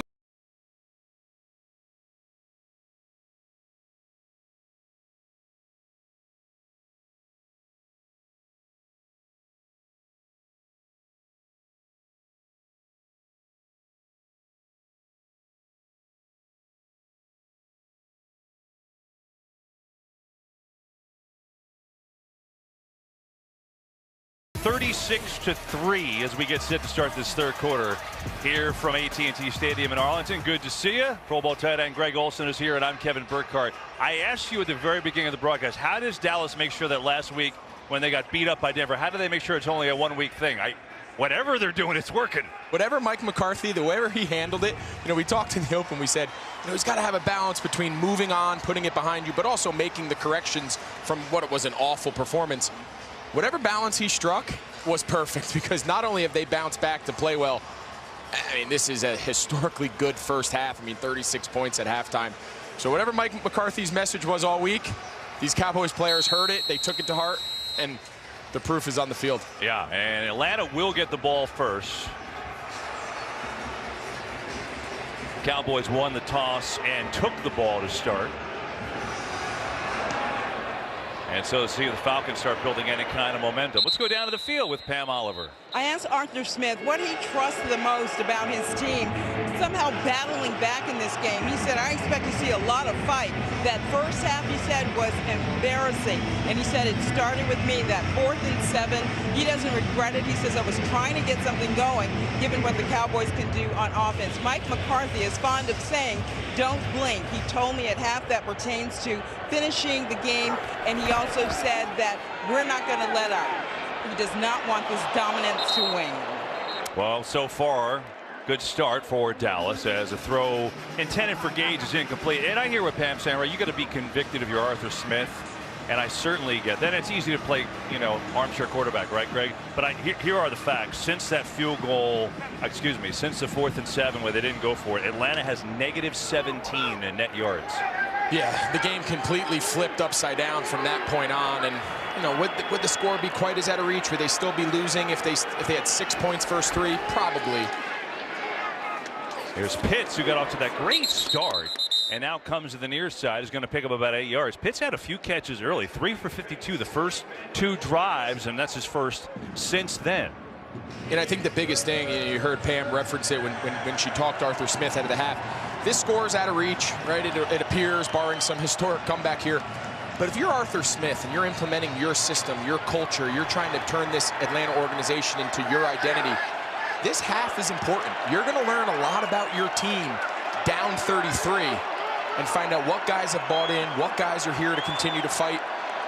He's watching this half probably more than anything all season. 3rd and 2. Pressure, and it's dropped. Perfect pass by Matt Ryan right in the hands of Davis on the slant, and he dropped it, and they'll have to punt. And they got what they wanted. They had 2 running backs in the field. They had Pitts, the tight end, and then they spread out to empty. And Davis just hit him right in the chest. Cordero Patterson's on the sideline. You don't know whether that's just rotation or whether that's the ankle. It's hard to say, but they got the look they wanted. They got the matchup. Just dropped. So now Dustin Colquitt, 17-year veteran, will punt it away. Lamb back deep. 2 touchdown first half for CeeDee Lamb. Flag is down, takes a great Falcon bounce, and all the way, look at this, still rolling inside the 5. What a punt by Colquitt. They're going to down it inside the 1. And there is a penalty, though. Let's see what this is first. I think they're going to get the long snapper, Josh Harris, on holding. He got run over, and he just pulled the Cowboy player onto his chest. Let's see if that's what they call. There's no foul on the play as the action in question is legal. Okay, here you go. Timeout. And so, with no foul, it's a 66-yard punt by Colquitt. Well done. And the Cowboys, after this drop, which would have been a first down, Falcons just trying to figure anything out. Cowboys football big here in the 3rd.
Difference a week makes in the NFL. Last week, all season lows. A lot of those yards came in garbage time. Last 6 minutes left, they're down 30. Today, they're up 33, and it's season highs, the most points and a half in the NFL this year. And they start on the 1. Offense, number 78. Penalties half the distance to the goal. Still first down. So the good news is they can't really move back. I mean, give it, what, 5 inches? If you're going to have a false start, that's the place to have it. And you know you're going on the hard count. I bet you they do it again. Pollard and Elliott in the game, and Prescott's just trying to get some semblance of room here. If you go to history, like, you know, we said going to the break, Greg, it's so rare to have this kind of deficit in an NFL game in the first half, right? The last time the Falcons trailed by 33 plus at the half, it was 1967 against the Colts. Game that Johnny Unitas was quarterbacking for the Colts. Last time the Cowboys led by 33 more at the half, 1971 against the Jets. It's a long time. It's a long time. It's a historic game for those reasons. When Johnny Unitas is quarterbacking a game, you know it's been a while.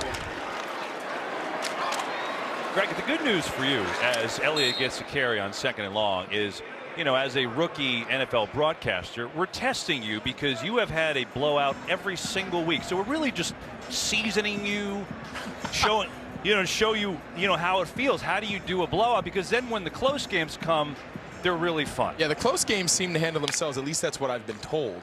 I haven't exactly experienced that firsthand, but you know what? We take what we get. We roll with it. This is the NFL. Things sometimes go sideways fast, and we're learning to adjust just like the players. More man rush. Prescott just a little behind Gallup there.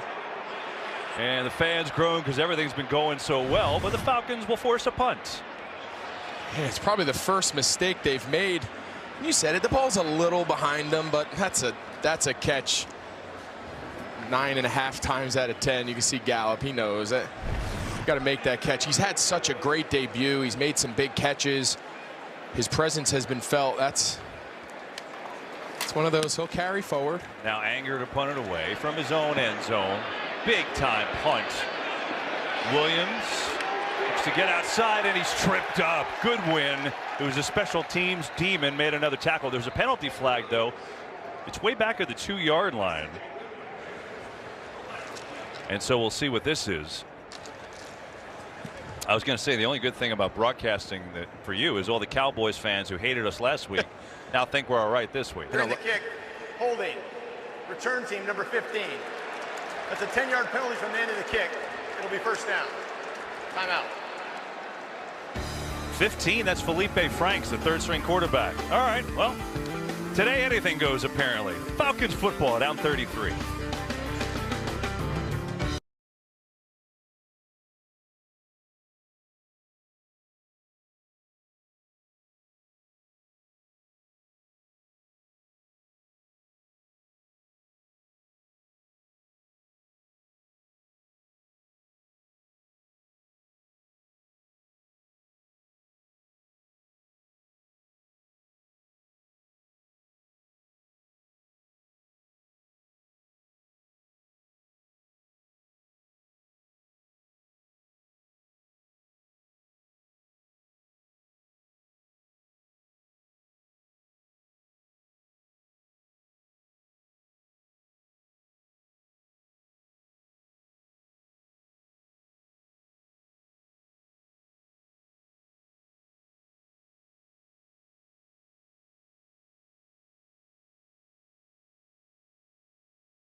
Talk about Felipe Franks. Look at the top of the screen. Tony Pollard kind of cuts him. And Felipe Franks doesn't really take a liking to it. That was the penalty that they called, but... Well, here's another one. Here. You know what's amazing? Felipe Franks. Offense, number 76. 5-yard penalty. First down. He's a rookie quarterback out of Arkansas. He's played a couple snaps. It comes in for like a zone read guy. Did that last week. He's lined up at tight end a couple times this year. How many third-string quarterbacks are playing special teams in the league? Not many. I mean, everyone thinks of Taysom Hill down in New Orleans. Right. You know, back when they had Breeze, and he was kind of that third stringer when they had Jameis, but there's not many guys that are playing that sort of role. We had a guy, Joe Webb, with Carolina a few years ago. Very similar there as Goldman gets the carry out across the 25. Going to pick up 6. Yeah, Joe was always the emergency third stringer when we had Cam and Derek Anderson, but then Joe would be running down on kickoff. He was like the hype man. They'd put him in for some trick wide receiver plays. He's kind of a similar athlete, kind of a similar style to what they're trying to get out of Felipe Franks, figuring out what they have in the young. And Franks is huge. I saw him on the field before the game. If you told me he was a defensive end, I would have believed you. He's 6'6", 230. Ryan with some pressure, going to float it to the sideline, and it's caught. Nice comeback there by Zacchaeus, who came back to get it and has a first down for the Falcons. You know, you see Atlanta here going hurry up. Of course, the rest of this game, in essence, is just one long 2-minute drill, but they have to be a little careful with their play call. You don't want to just let Dallas know for the next 2 quarters we're just going to drop back and get Matt Ryan, you know, killed here. You got to still mix in the run. Keep this defense guessing a little bit, or else it just becomes a race to the quarterback. Gallman gets it left side, and Armstrong takes him down. Game break time. Let's go back to Carissa Thompson. Thanks, Kevin. Lions Steelers tied at 10. Opening drive of the second half. Godwin Igwebuike takes this one all the way. 42 yards. His first career rushing touchdown. Steelers out of the field goal. 16-13 in Pittsburgh. Well, the Lions looking for their first win. You almost feel like they're so overdue, right? Had so many close games. Dan Campbell trying to get one. Gallman's wide open. He's got a first down, racing into Dallas territory and inside the 40. So Wayne Gallman getting some reps here. Cordero Patterson, we showed you taping the ankle earlier. Not sure if it's out or because of the score. You're going to see Gallman. They're going to just give him a little token fake out of the 2-back play action, and Dallas is just going to drop him. You're going to see him here. He's going to get a little edge pressure and just kind of trickle into the flat. Sometimes short throws turn into long runs. And that's what that was there. Pam Oliver has asked, there's nothing wrong with Patterson. Probably makes sense just to give him a rest here. And so Gallman getting his first real look of the year. He's been inactive 4 times. Gets it again. And Gallman breaks through a tackle inside the 35. You know, Greg, he had a really good stretch with the Giants last year. He was cutting the 49ers camp this year. But with New York last year, he broke out with Saquon out. He had a 135-yard rush game against Seattle. He ran for 682 yards. So he showed a little something last year, but he hasn't had any opportunities here this year with Atlanta at all. On the fake, Ryan looks his way, and there was nothing there as Parsons came over to cover. But I wonder in the second half, when you're looking for something, can he make some sort of audition for himself to get more carries going forward? I think he can, and I think that's why to start this second half, we said this is such a huge evaluation, you know, second half game for Arthur Smith and this coaching staff. There's going to be a handful of guys that they're going to be keeping a close eye, Gallman being one of them. He's kind of gotten lost in the shuffle. Cordero's played so well. Mike Davis is a good running back. He's going to get his opportunities here in the second half to show that he earned more play time. Third down, Ryan loads up, coming near side. It's intercepted. Anthony Brown, what a play.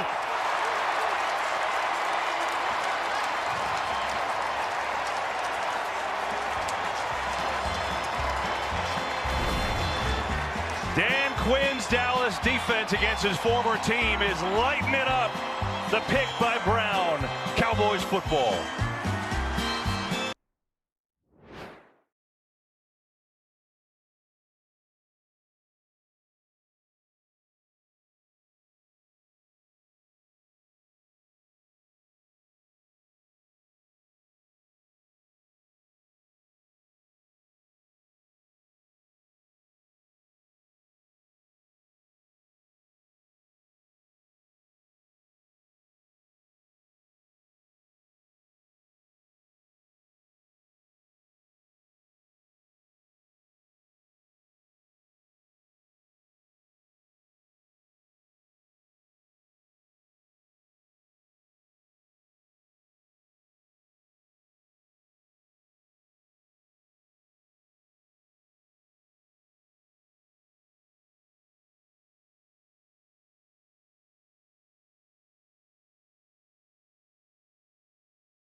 And just talking, trying to get some positive stuff going on offense. Anthony Brown with a terrific play. Dallas corners today. Brown, Lewis, all made some really good plays. Brown, his 3rd interception of the year.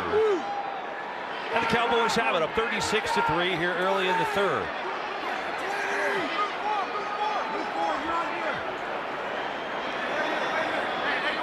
Got empty here, KB. We got 2 tight ends and Zeke at the top. The 2 receivers, CeeDee Lamb and Amari Cooper at the bottom. 3-man pressure over the middle quickly and easily to Dalton Schultz, who makes the catch, and he's got himself a 15-yard gain. It's his first catch today. Yeah, and it's so soft. They bring in 2 tight ends. They call it 12 personnel. 2 tight ends, 1 back, 2 receivers, and then they just break formation and they end up in a 5-wide empty. Forces a lot of teams have what they call empty checks, KB, where if a team breaks formation after the original alignment, they just make a check, and once they get an idea if it's a deep zone check or whatever, it makes it so easy on the quarterback to identify where to go with the ball. On the fake, time, Prescott gets rid of it to Pollard, who makes a cut and fighting, but he's going to be wrestled down by Aluakon a little bit short. What a difference a week makes for the Cowboys. Not only just the score overall, but 4th down's the key against Denver. They went for it twice here. Justin Simmons with a great play, and this one Prescott just missed. And Denver built all that momentum onto a 30-0 lead. Today, the complete opposite. They go for it on 4th. CeeDee Lamb, 21-yard catch. Then the big ball to Gallup, set up a 1st and goal. They scored touchdowns on both of those. And if anything, Mike McCarthy has remained consistent, saying he's going to keep doing it. Didn't work last week. Well, it's been great today. Hey, here we go, here we go.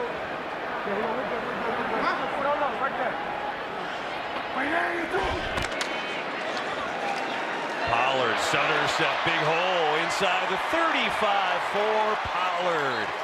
Put him down at the 32. He's got 15 more. Take a look at the tight end here, 84, Sean McEwen. Watch him, he's the tight end on the right side. Watch what he does here to the defensive end. He's gonna bury him. Keep your eyes on him. I mean, that's the hole, right?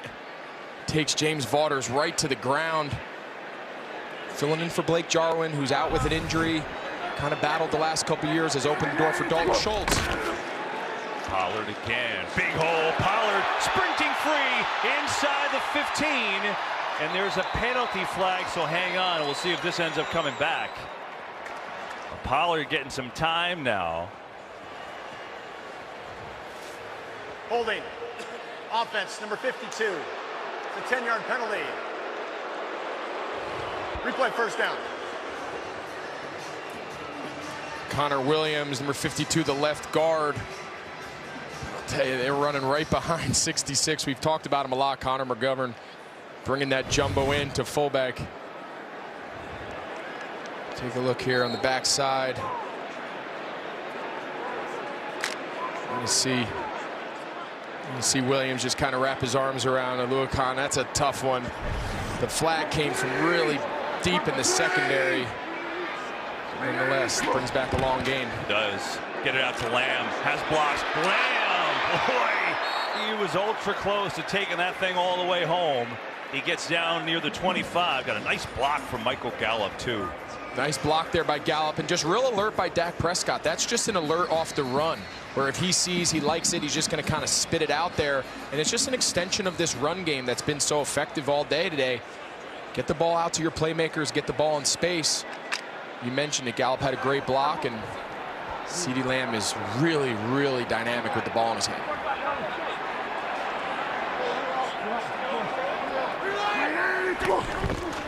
Second down, Elliott, big hole for him inside the 20, and another penalty flag flies. And ball, did that come loose at the end? Falcons are saying they have it, and they do. Falcons have the football, so let's just see. Holding. Offense, number 52. That penalty's declined. The result of the play is 1st down, Atlanta. That was well done by Richie Grant, the rookie safety, and then Moreau is the guy who recovered it. So the penalty on Dallas. Elliott, who hasn't fumbled in such a long time after all those issues last year, gives it up. And the Falcons, finally something positive for them on the recovery.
It's a peanut punch right by Richie Grant, your former teammate. It seems like not a week goes by that multiple games the broadcasters don't bring up Peanut Punch and reference him. Peanut Tillman has kind of revolutionized how defensive players attack the ball. He was a teammate of mine in Chicago and Carolina. Davis has a carry. And he would just kind of develop this technique on his own, and it caught fire. He was forcing fumbles at a historic rate. He has really changed the game as far as the ability to punch. That's the perfect example, right? It's amazing how one player can be a little innovative, and his impact and legacy now has lasted since he's exited the league. Good catch by Zacchaeus, going behind him to make the catch. Maybe even lost a shoe. He did. What an effort. I mean, he makes a catch behind him, has a shoe taken off, and he's got a first down. How's that? It's a great hands catch, knowing you're going to take a shot here by KZ. It's hard on a lot of levels, and then he kept his balance. He almost came out of that. KZ's got to kind of desperately grabbed his foot. That would have been impressive. Good effort. A 1 foot, 1 stocking 80-yard touchdown. That would have been great. Pretty impressive on its own right for 9 yards and a first down. Here's Ryan, pressure in his face, throws, intercepted, it's Diggs. He's got another. The league leader, make it 8.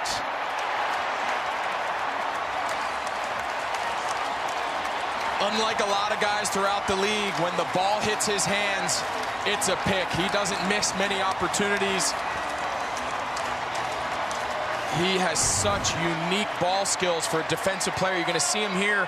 Matt Ryan has kind of some action in his face. Pitts is open.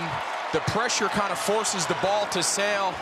He's got wide receiver type ball skills.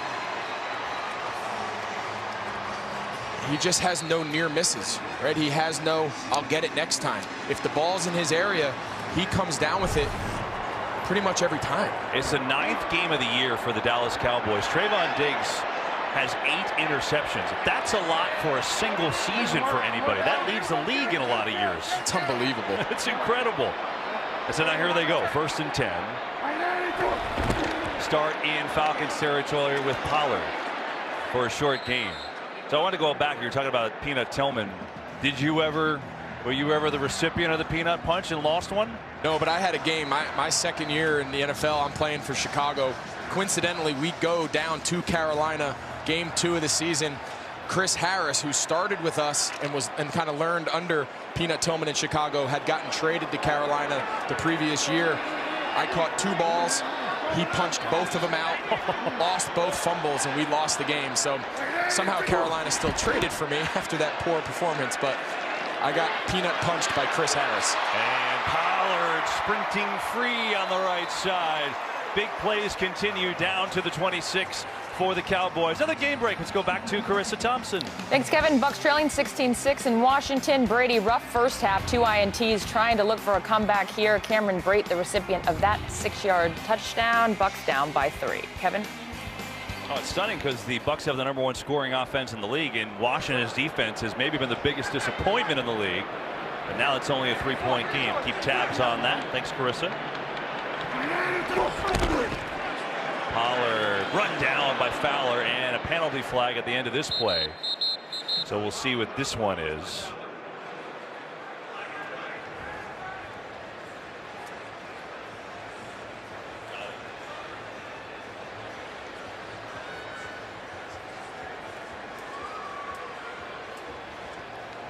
Illegal chop block, offense, number 52 and number 78. That's a 15-yard penalty, still first down. So left tackle Terrence Steele and Connor Williams, the left guard. You're going to see him right here. I think the ref might have seen that one late. I think Connor Williams and Terrence Steele were working a double team. Williams kind of lost his balance, and Steele went on top of him. Over the top. I don't necessarily think that was necessarily the spirit of the rule, but nonetheless, Dallas finds themselves backed up. And I think they're going to stop this play because Fowler came so far across. Unless he was baited, we'll see.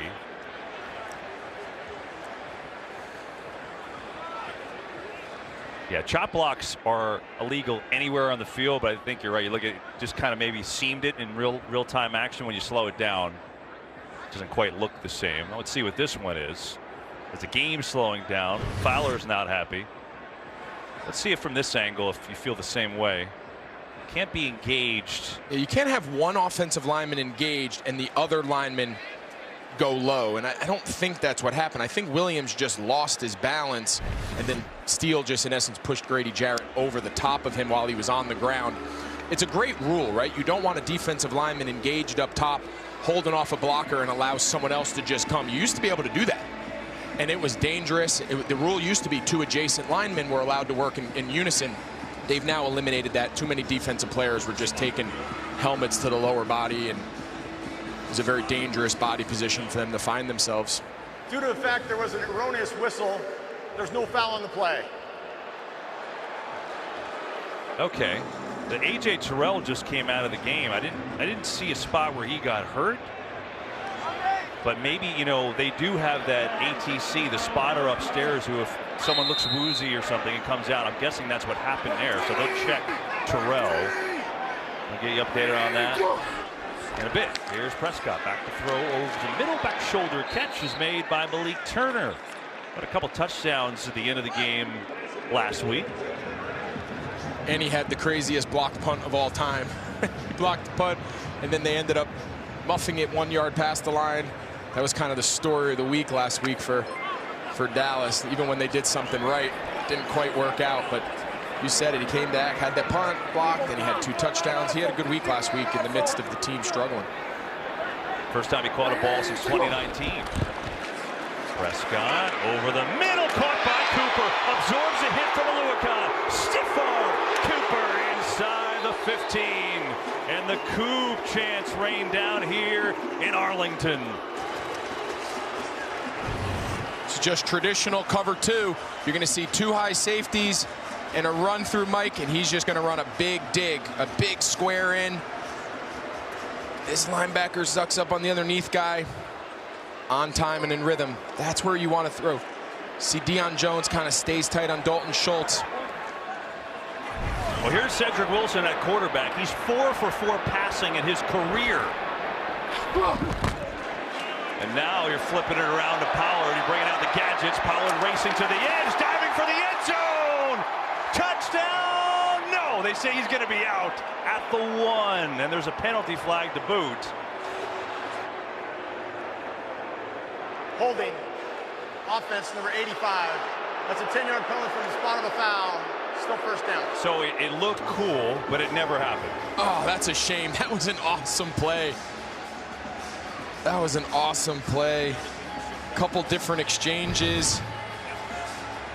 So this was close. Oh, and there he was. He was out clearly anyway, but it's still a neat picture diving into the pylon. Kellen Moore saying, what are you doing? I drew that play up all week for that situation, and you ruined it. So is Kellen Moore, like in this situation, is he on like the 3rd sheet to say, oh, let me pull this one out of my left back pocket? This is a fun way to play offense, I'll tell you. When you're in a groove like this and you're rolling and you're a play caller, it seems like no matter what you call, it's going to work.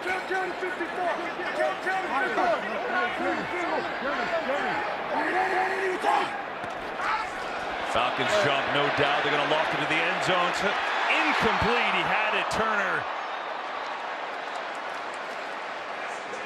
Eric Harris on the coverage, but they will get the 5 yards off of this. Offside. Defense number 94. It's a 5-yard penalty. Replay, first down. So a lot of offenses around the league, KB. It's pretty interesting. And where I saw it actually the best was my last year in Seattle. Regardless of what the play, even if it was a run, if they knew the defensive player was in the neutral zone and they did a quick snap free play, every player on the field knew the routes that they were going to run based on the formation. So it doesn't necessarily mean that was the play before the snap. It's an adjustment that once they know the ball's quick snapped, we're going to send everybody deep to take a shot. And I think that's what Dak did there. Interesting. Nearly worked. Back here, floating end zone again, and missed Schultz by a hair.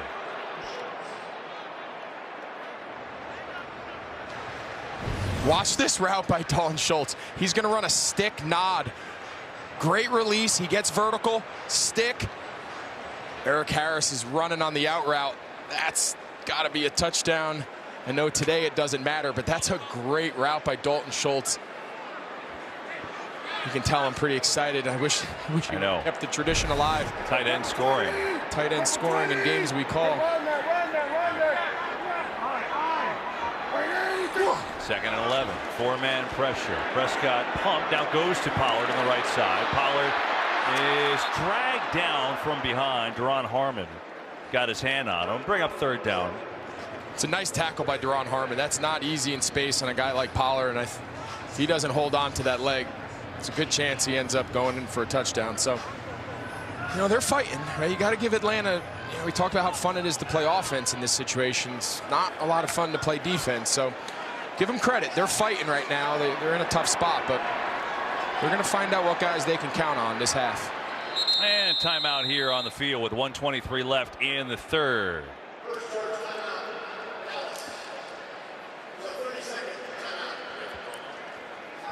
Well, this Wednesday, the Masked Singer's all new. Round 2 of the semifinals. Don't miss another double elimination. And the onstage blowout you won't believe. The Masked Singer, all new Wednesday, right here on Fox. The Dallas Cowboys offense has been unmasked here today after they had the mask on last week. Came into last week saying, man, they could do whatever they want, and they got completely shut down by Vic Fangio's defense, who said, yeah, this is how you're supposed to play. I mean, maybe he's true. He's right. But Denver had some really nice plays made by good players. Today, Dallas has shown, you know, that game was the anomaly. And it was funny all week to read the articles, especially here in Dallas. You know, did they figure us out? Did Fangio, did he lay the blueprint to stopping this Kellen Moore offense and this Dak Prescott-led offense? I think the decision, the jury's in, and I don't think necessarily the blueprint has been established yet. You know, Greg, as an analyst, that's your role, but I would agree.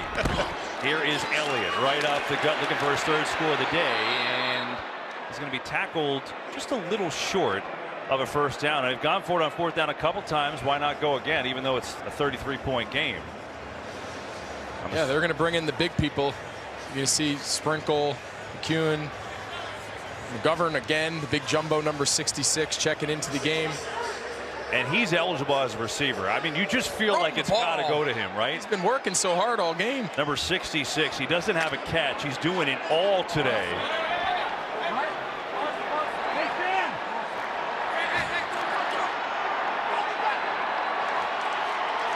Lined up at fullback. Tight end. Prescott rolling, going the other way, looking, gonna run it in. He's in. Touchdown, Dallas.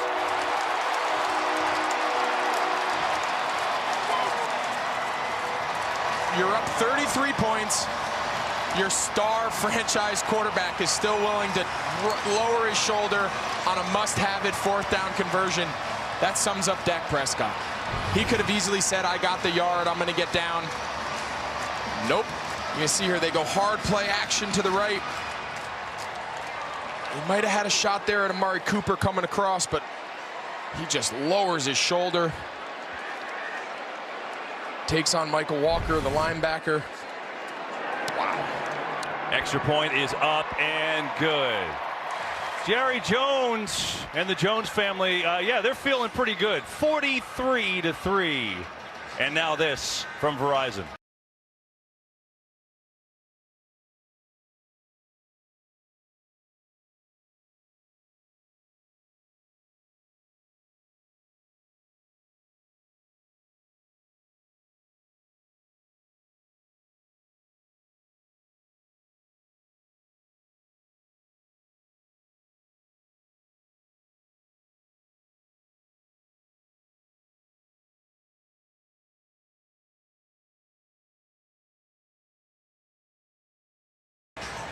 Dak Prescott having himself a day. 308 yards passing, 2 scores.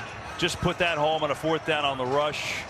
And all smiles from Mike McCarthy and Kellen Moore on the sideline because the Cowboys are up 40.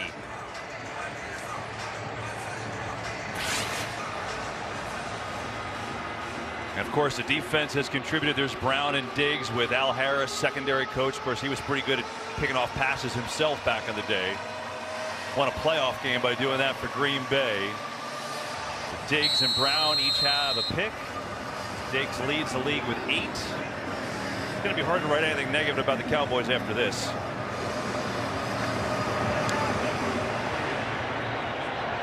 And Atlanta will start on their own 25. Salute to service, the NFL's year-round effort to honor, empower, and connect our nation's service members, veterans, and their families. Learn about the NFL's work with its long-standing military and veteran nonprofit partners by visiting NFL.com/salute. It takes all of us to honor our military.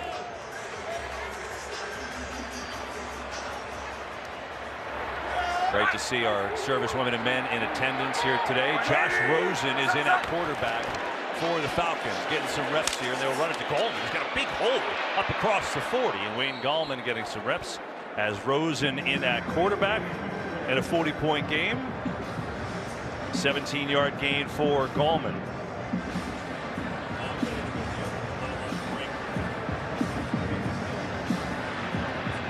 And they're happy to go take it to the end of this third quarter. 43-3, Cowboys after 3.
Welcome back to Arlington, Texas. Do not adjust your sets. The color is just fine. It is 43-3. I mean, it's who expected this? Dallas has responded after getting blown out by Denver last week, and they have played great. And Atlanta just has been in the eye of a hurricane here this afternoon. It has a 43-3 score. And the Falcons have some backups in now. Rosen at quarterback. Left tackle Spriggs is in for Matthews. And you'd have to think, I mean, who knows, Greg, right? I mean, he played the entire game last week. I'd have to think maybe Dak Prescott and Elliott get a little rest from here on out for the Cowboys, but I guess we'll see. Yeah, if anything else, these situations are nice to sometimes just get guys reps in positions that otherwise a lot of them don't get a lot of opportunities to get reps offensively, defensively. Like Gallman, who gets the carry there for a short gain. Bring up third down. Game break. Back to Carissa Thompson. Thanks, Kevin. Washington up 16-13 on the Bucs. Taylor Heineke hands it off to Antonio Gibson, who punches this one in from 1 yard out. Washington back up on top by 10. Well, that's a stunner. Wasn't sure he was ever going to score there. I mean, right. Think about Tampa Bay. They came in #1 offense in the league, 6-2, atop the NFC South. The Saints, though, are losing to Tennessee today in the 4th by 8. So even if they lose, they still may stay in first place. If the Saints come back and win and that holds, New Orleans would be in first. Here's Rosen, has some time, throws, and that's intercepted by the other cornerback, Lewis. The 3 starting quarterbacks for Dallas each have an interception. Diggs, Brown, and now the nickelback Lewis. His 2nd of the year. It is all Dallas Cowboys today.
Well, Dak Prescott's day is done, and rightfully so. The Cowboys are up 40. Prescott, huge today, 308 yards passing, 2 touchdowns, a touchdown rushing, and the Dallas offense just clicking on all cylinders, really everything from early in this game. And so Cooper Rush, who got a start and a win a couple weeks ago on Sunday night at Minnesota, will get some more reps here, and they will hand it off to Pollard. Back to the interception. What happened there on that play, Greg? Yes, we talked this second half. There's going to be a good opportunity for them to teach, right? So you have Kyle Pitts, your young, everything tight end. He's just going to run a simple drive route, a drag. But take a look here. The rule is if I'm looking, I'm booking. So once he looks back at Josh Rosen is expecting him to keep going. But this is the guy that Pitts sees. So Pitts is right to slow down and throttle, but don't look at the quarterback. If I'm looking, I'm booking. If my eyes are forward, I'm going to punch and sit, right? So that's a good learning opportunity for 2 young guys that are still kind of learning the ropes, especially Pitts, who's really become a really good player early in his career. Those are the little lessons that hopefully they can take out of a game that's, of course, out of reach. They're still learning lessons and teaching points to be had. Call the face mask on the Cowboys, so that'll move it back and make it a 1st and 23. Pollard comes out as a wide receiver at the bottom of your screen. Cooper Rush going to throw that way and connect that way out across the 25. So add in the mix, too, that Rosen, how many times has he actually thrown to Pitts in practice, right? I mean, of course, and those are just timing. Those are just things about guys working together. You know, those are just little standard rules that instead of it being a completion or at worst an incompletion, now it's a deflected ball because you're not on the same page, and it turns into a deflected pass for a pick.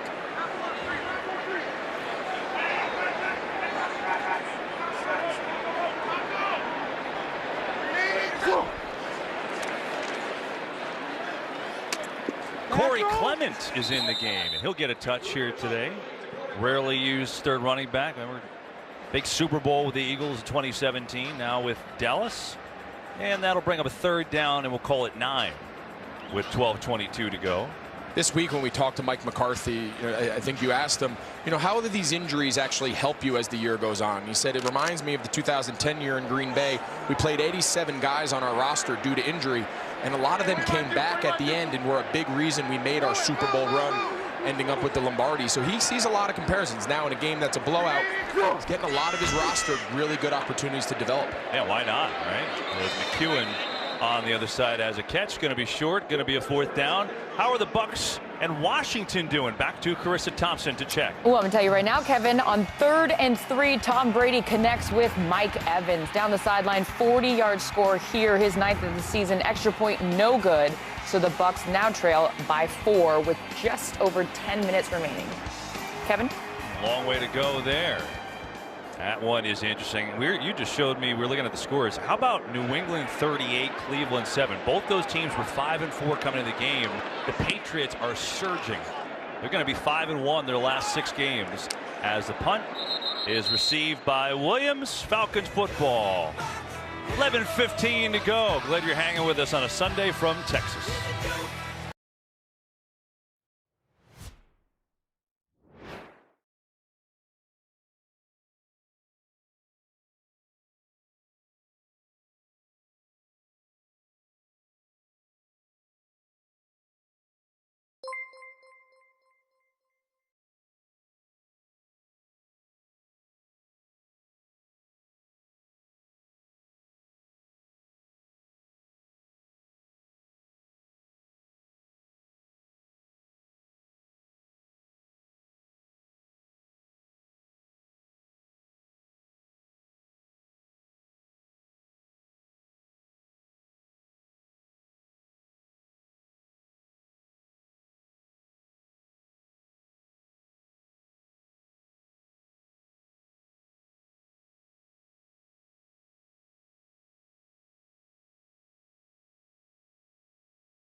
Well, that support has worked today. And so great to see our service women and men here. AT&T Stadium, where the Cowboys have been dominant. The 7-3 game early. Atlanta went for it on 4th and 7. And every bit of momentum went Dallas's way. And they were just a storm after that. Everything has gone their way. And a 43-3 lead, as you can see, with 11:02 to go. I mean, talked about the fourth downs being big, Greg. I mean, so ironic, right? Dallas has the punt blocked last week, but it gets touched by Nashawn Wright past the line of scrimmage because he's thinking I can pick it up and run it in for a touchdown. Denver recovers. They go on and score. They win the game. They're up 30-0. Today, it's Wright who recovers a punt block in the end zone for a touchdown. I mean, it's like an alternate universe, right? One week to the other, exactly the opposite. Last week, the fourth down failures, the block punt miscue. Now it's completely flipped. The fourth downs have obviously changed the game today, and then the block punt that led to a touchdown. And then the Dallas defense has really turned it on. 3 interceptions in the second half. As Micah Parsons doing his thing today. He's got 6 tackles, a sack. We'll show you that in a second. Falcons decided to go fast on a 3rd and 2. Rosen going to throw, and it's incomplete. Looking for Frank Darby, the rookie out of Arizona State. So here's Parsons today. I mean, his speed is just incredible. Sack force fumble, which Atlanta did recover, and then here's the perfect example of just his awareness, right? Goodness. He can play with speed, he can play with strength, change direction.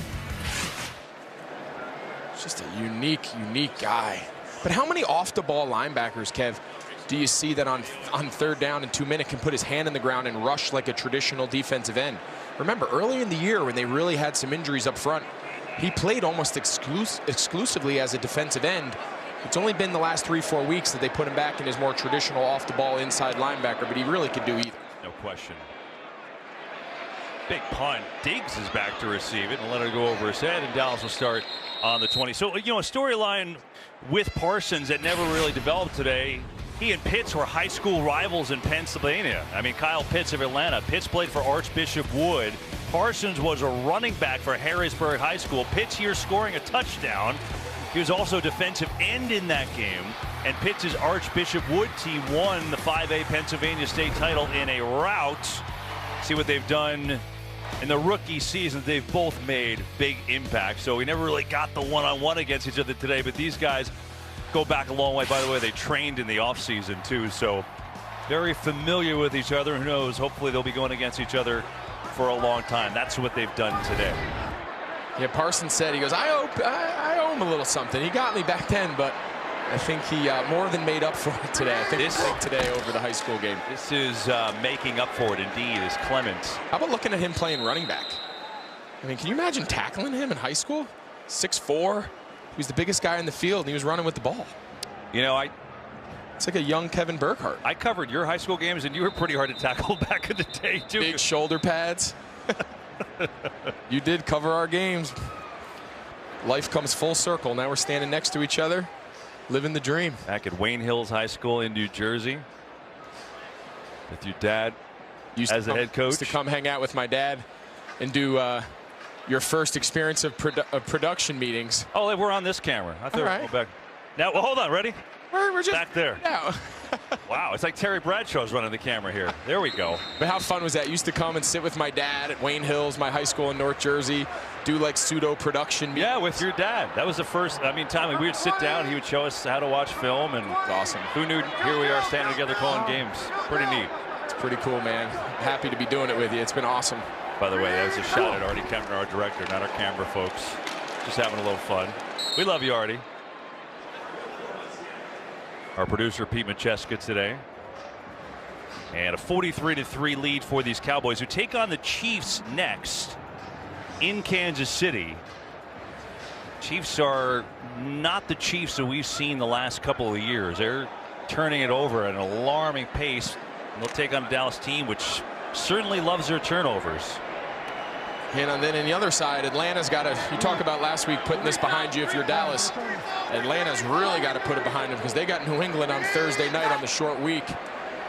They've got to find a way to regroup here and have a better showing on Thursday against a New England team that's starting to find their stride. Here's Rush rolling out on 3rd down, throwing on the run, and it is caught. There's a flag, though, so this may be coming back in the area of holding. And I think it is. Gallup had the catch. Holding.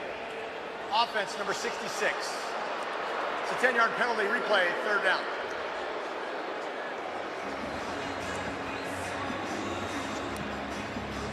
McGovern, who's now actually playing his more traditional position of offensive lineman. We've seen him all day play tight end and fullback. Celebrate Christmas with a boom. Fox Sports proudly presents a documentary tribute to one of football's most beloved figures, the coach, the broadcaster of the video game All Madden, premieres Christmas Day on Fox. Can't wait to see that, and I know she'll be watching. Oh, how adorable.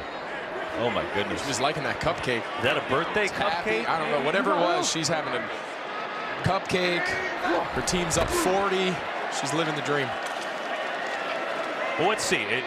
Let's see the progress. Definitely a cupcake. She hasn't taken a bite, though. She's got it down. She's like, hey, I'm saying hello to a national audience here. It's great.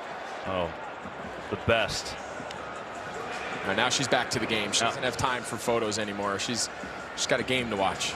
It's like you signing autographs. I could sign a couple, but I got to move on. I got things to do here. Dinner is hot. Oh, man.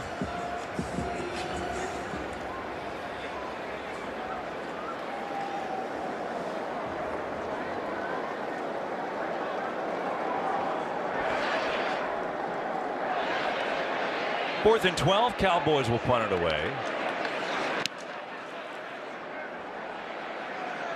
Williams will take it. Makes a man miss. A little spin and a dive across the 45 out to the 48. Next Sunday, big doubleheader on Fox. First, the Packers take on the Vikings. Pam, Greg, and I will be there. Should be fun. Always an in-division battle. And then America's Game of the Week. Dak and the Cowboys against Mahomes and the Chiefs. Games I just told you about. On Fox and the Fox Sports app, check your local listings for games in your area.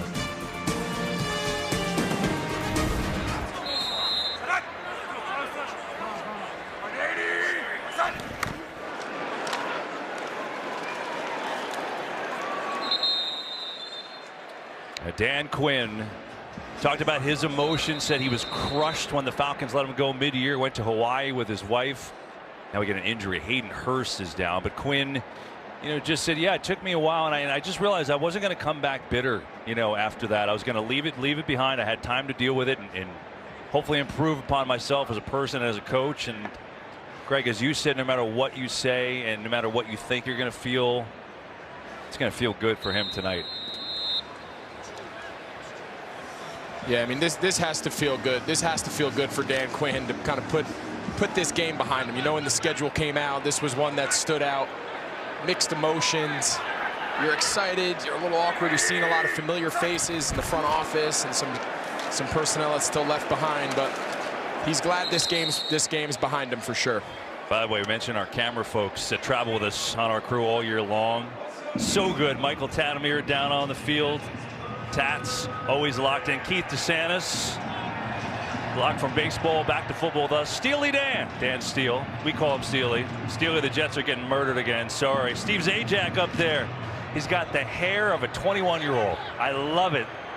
That's just so great. And of course, Dobby, Grant Dobbins, who takes care of us in our booth. These guys are thankless all year long. They travel with us.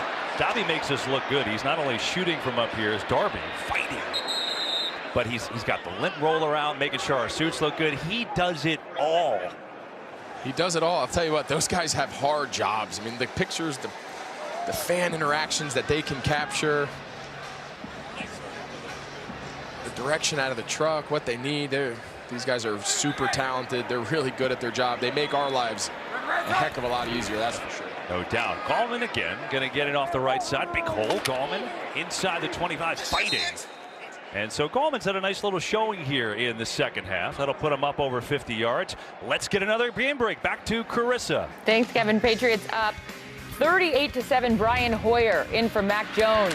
Finds Jacoby Myers for this 11-yard score. It's Myers' first career touchdown. He entered the game with the most career receiving yards of anyone without a receiving touchdown. Good for him. Oh, good nugget, Carissa. Patriots rolling, and as Greg said, they've got the Falcons on Thursday. We get a penalty flag on that first down run by Gallman.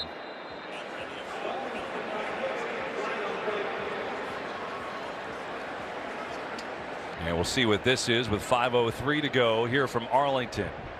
Illegal chop block offense, number 69 and number 77. It's a 15-yard penalty. Replay first down. All right, so another chop block in this game. Let's go down the field with Pam Oliver. Well, something else from my conversation with Dak Prescott, I asked him what he insisted on from his teammates after last week's beatdown by the Broncos. He said, we got beat by a team that played our brand of football. Anytime you lose, it's nasty, but when you get beat like that, it's time for a reset. The Cowboys have reset and then some. They hope to get on yet another roll. Pam, is a good start to get on that roll when you're up 40 here in the fourth. Rosen back, delivers incomplete. Zacchaeus was the nearest receiver.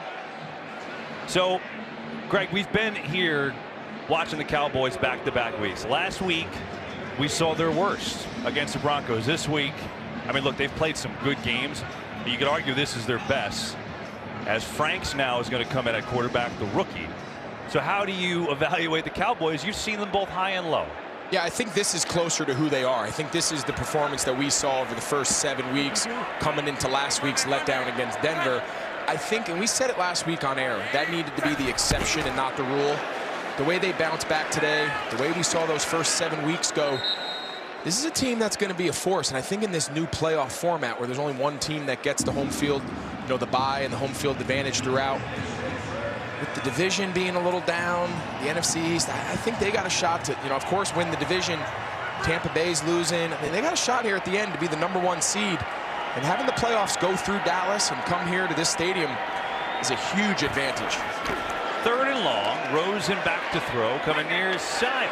Knocked away, incomplete. Christian Blake, the intended receiver. Well, I think you just even bringing up the #1 seed after a game that we did where they were down 30 last week is, it's quite the change. But that's, you know, that's big advice from you, big thoughts from you. Yeah, I mean, I think sometimes storylines can change so fast, right? I mean, last week Atlanta's on top of the world, on the road in a really hard place to win down in New Orleans, and then they come here on the road and it completely flips. And then the exact opposite happened to Dallas. I just think Dallas has showed us enough where they had this game didn't come out of nowhere. I mean, they were the #1 offense in the league coming in. Yeah, last week was a disappointment. We've talked about it all day. But the other 7-8 weeks have been pretty good. Sure have.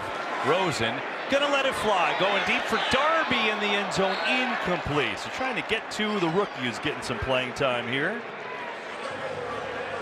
And that'll be a turnover on downs. The Cowboys will take over with 4:05 to go. I could ask you the same question for Atlanta. I mean, they came off their best win of the year last week. I mean, they blew an 18-point fourth-quarter lead, but they go down the field and win in New Orleans, which is always exceptionally tough. Came in with extreme confidence. They were playing well, 4-2 their last 6 games, and then they lay an egg here. So they're in a similar situation that Dallas was last week.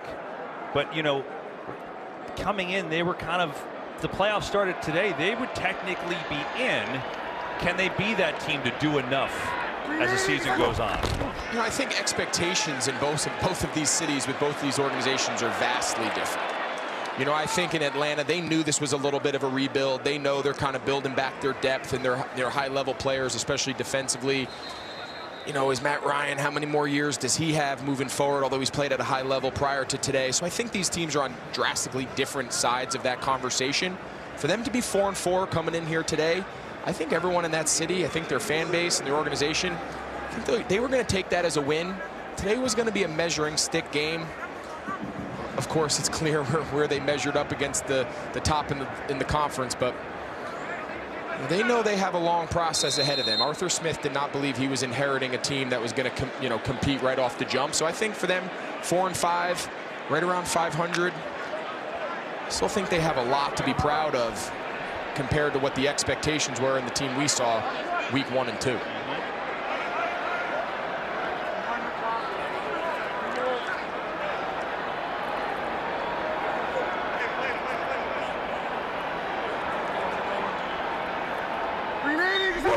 Second down. And Clements gonna get it for a short gain. Let's go back to Carissa Thompson for a game break. Thanks, Kevin. Jags trailing 29 in Indy. Trevor Lawrence hands it off to James Robinson. 2-point conversion is good. Jags down by just 3. Here's your fun fact.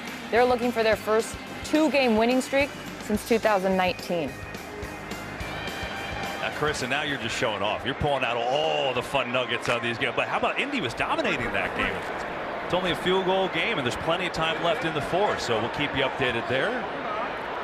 You look around the league, there's so many crazy scores. I mean, Cleveland, they were coming into that New England game. They played really well last week. Baker Mayfield kind of answered a lot of the questions with Odell being shipped away and released.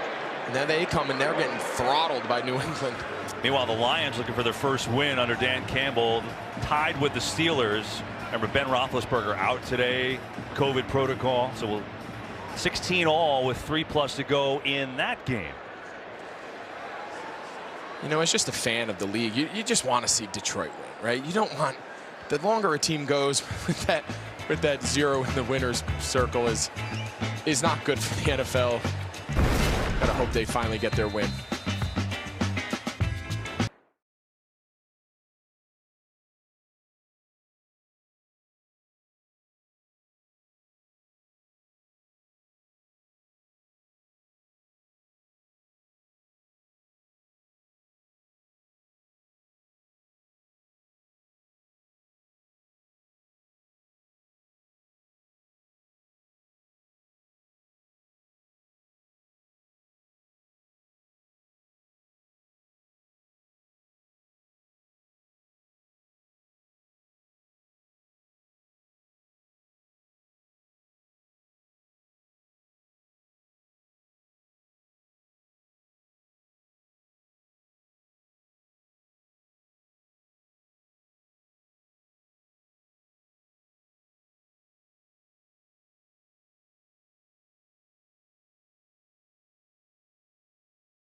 All Cowboys here today in this Week 10 matchup. 43-3. Falcons last loss by 40+, 04. Cowboys last win by 40+, 2000. It's been a long time for either of these things, and consider it was 36-3 at the half. So this doesn't even look as bad considering what it was going into the break. I mean, really just Dallas doing everything right. They've looked great. 3 interceptions on defense. Got some big 3-and-out stops early in the first half when it was a game, Greg. And I think most importantly, Dak Prescott looked like Dak Prescott. And I think every Cowboy fan across the country is kind of taking a deep breath. You know, he dealt with a little bit of the calf injury. And don't discredit just what it means when you don't practice, right? I know he's Dak Prescott. He's an elite, high-level player. But when you don't practice, there's a little rust factor. And I think that was an element of what happened last week. But Dak looked like Dak. This Cowboys team, all 3 phases today were fantastic. Cowboy fans right now are feeling a lot better than they did a week ago. And probably the understatement of the year.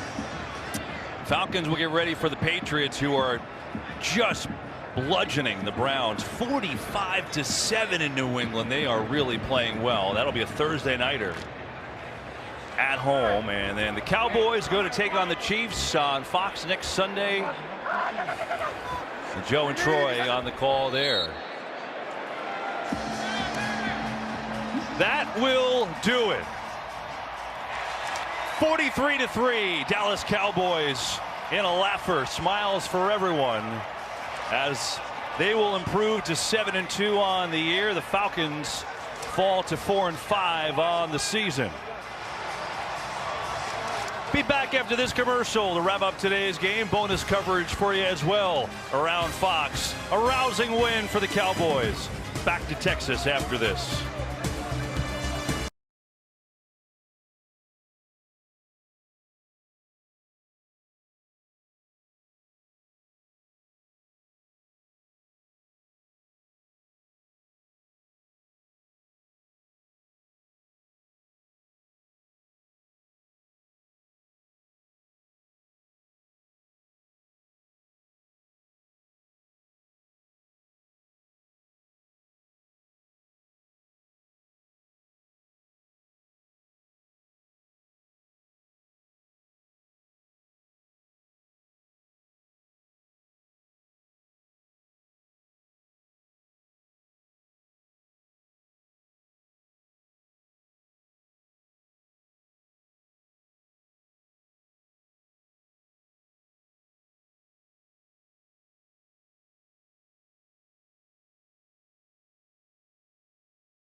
Defensively, offensively, and let's not forget, you lose Chase Young. I mean, you've got to respond. Ron Rivera's team responded, no question. And this young man, Heineke, what a game.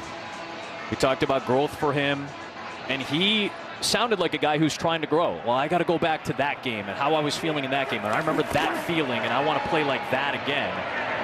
Sounds like a guy who's starting to become a little bit more cognizant of how to operate in this league. So maybe a good sign of things to come for Washington. A really good sign. And Heineke's talking about the fact that, hey, man, I'm not a game manager. I got to be a bit of a gunslinger, right? I can't be careless, but I've got to be aggressive. And that's exactly what he was able to do today. One of the bigger upsets in the NFL so far this season. Bruce Arians and Ron Rivera with the handshake at the halftime break. 13-6.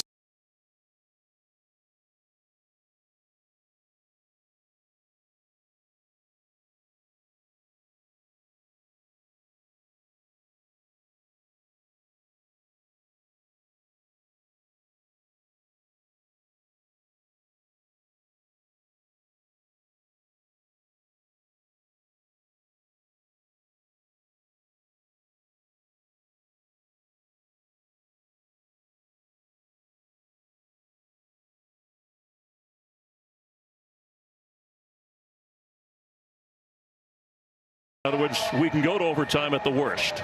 Well, I don't know. You throw the football and get an interception by the Pittsburgh Steelers, and it could be coming the other way. Well, you just saw that situation. Well, you've got everybody going vertical, Chris. There's no check down for Jared Goff in that situation. I love the fact that they're being more aggressive in throwing the football right now, but because of that hip and low back, you know, I'd be a little bit leery right now. Steelers have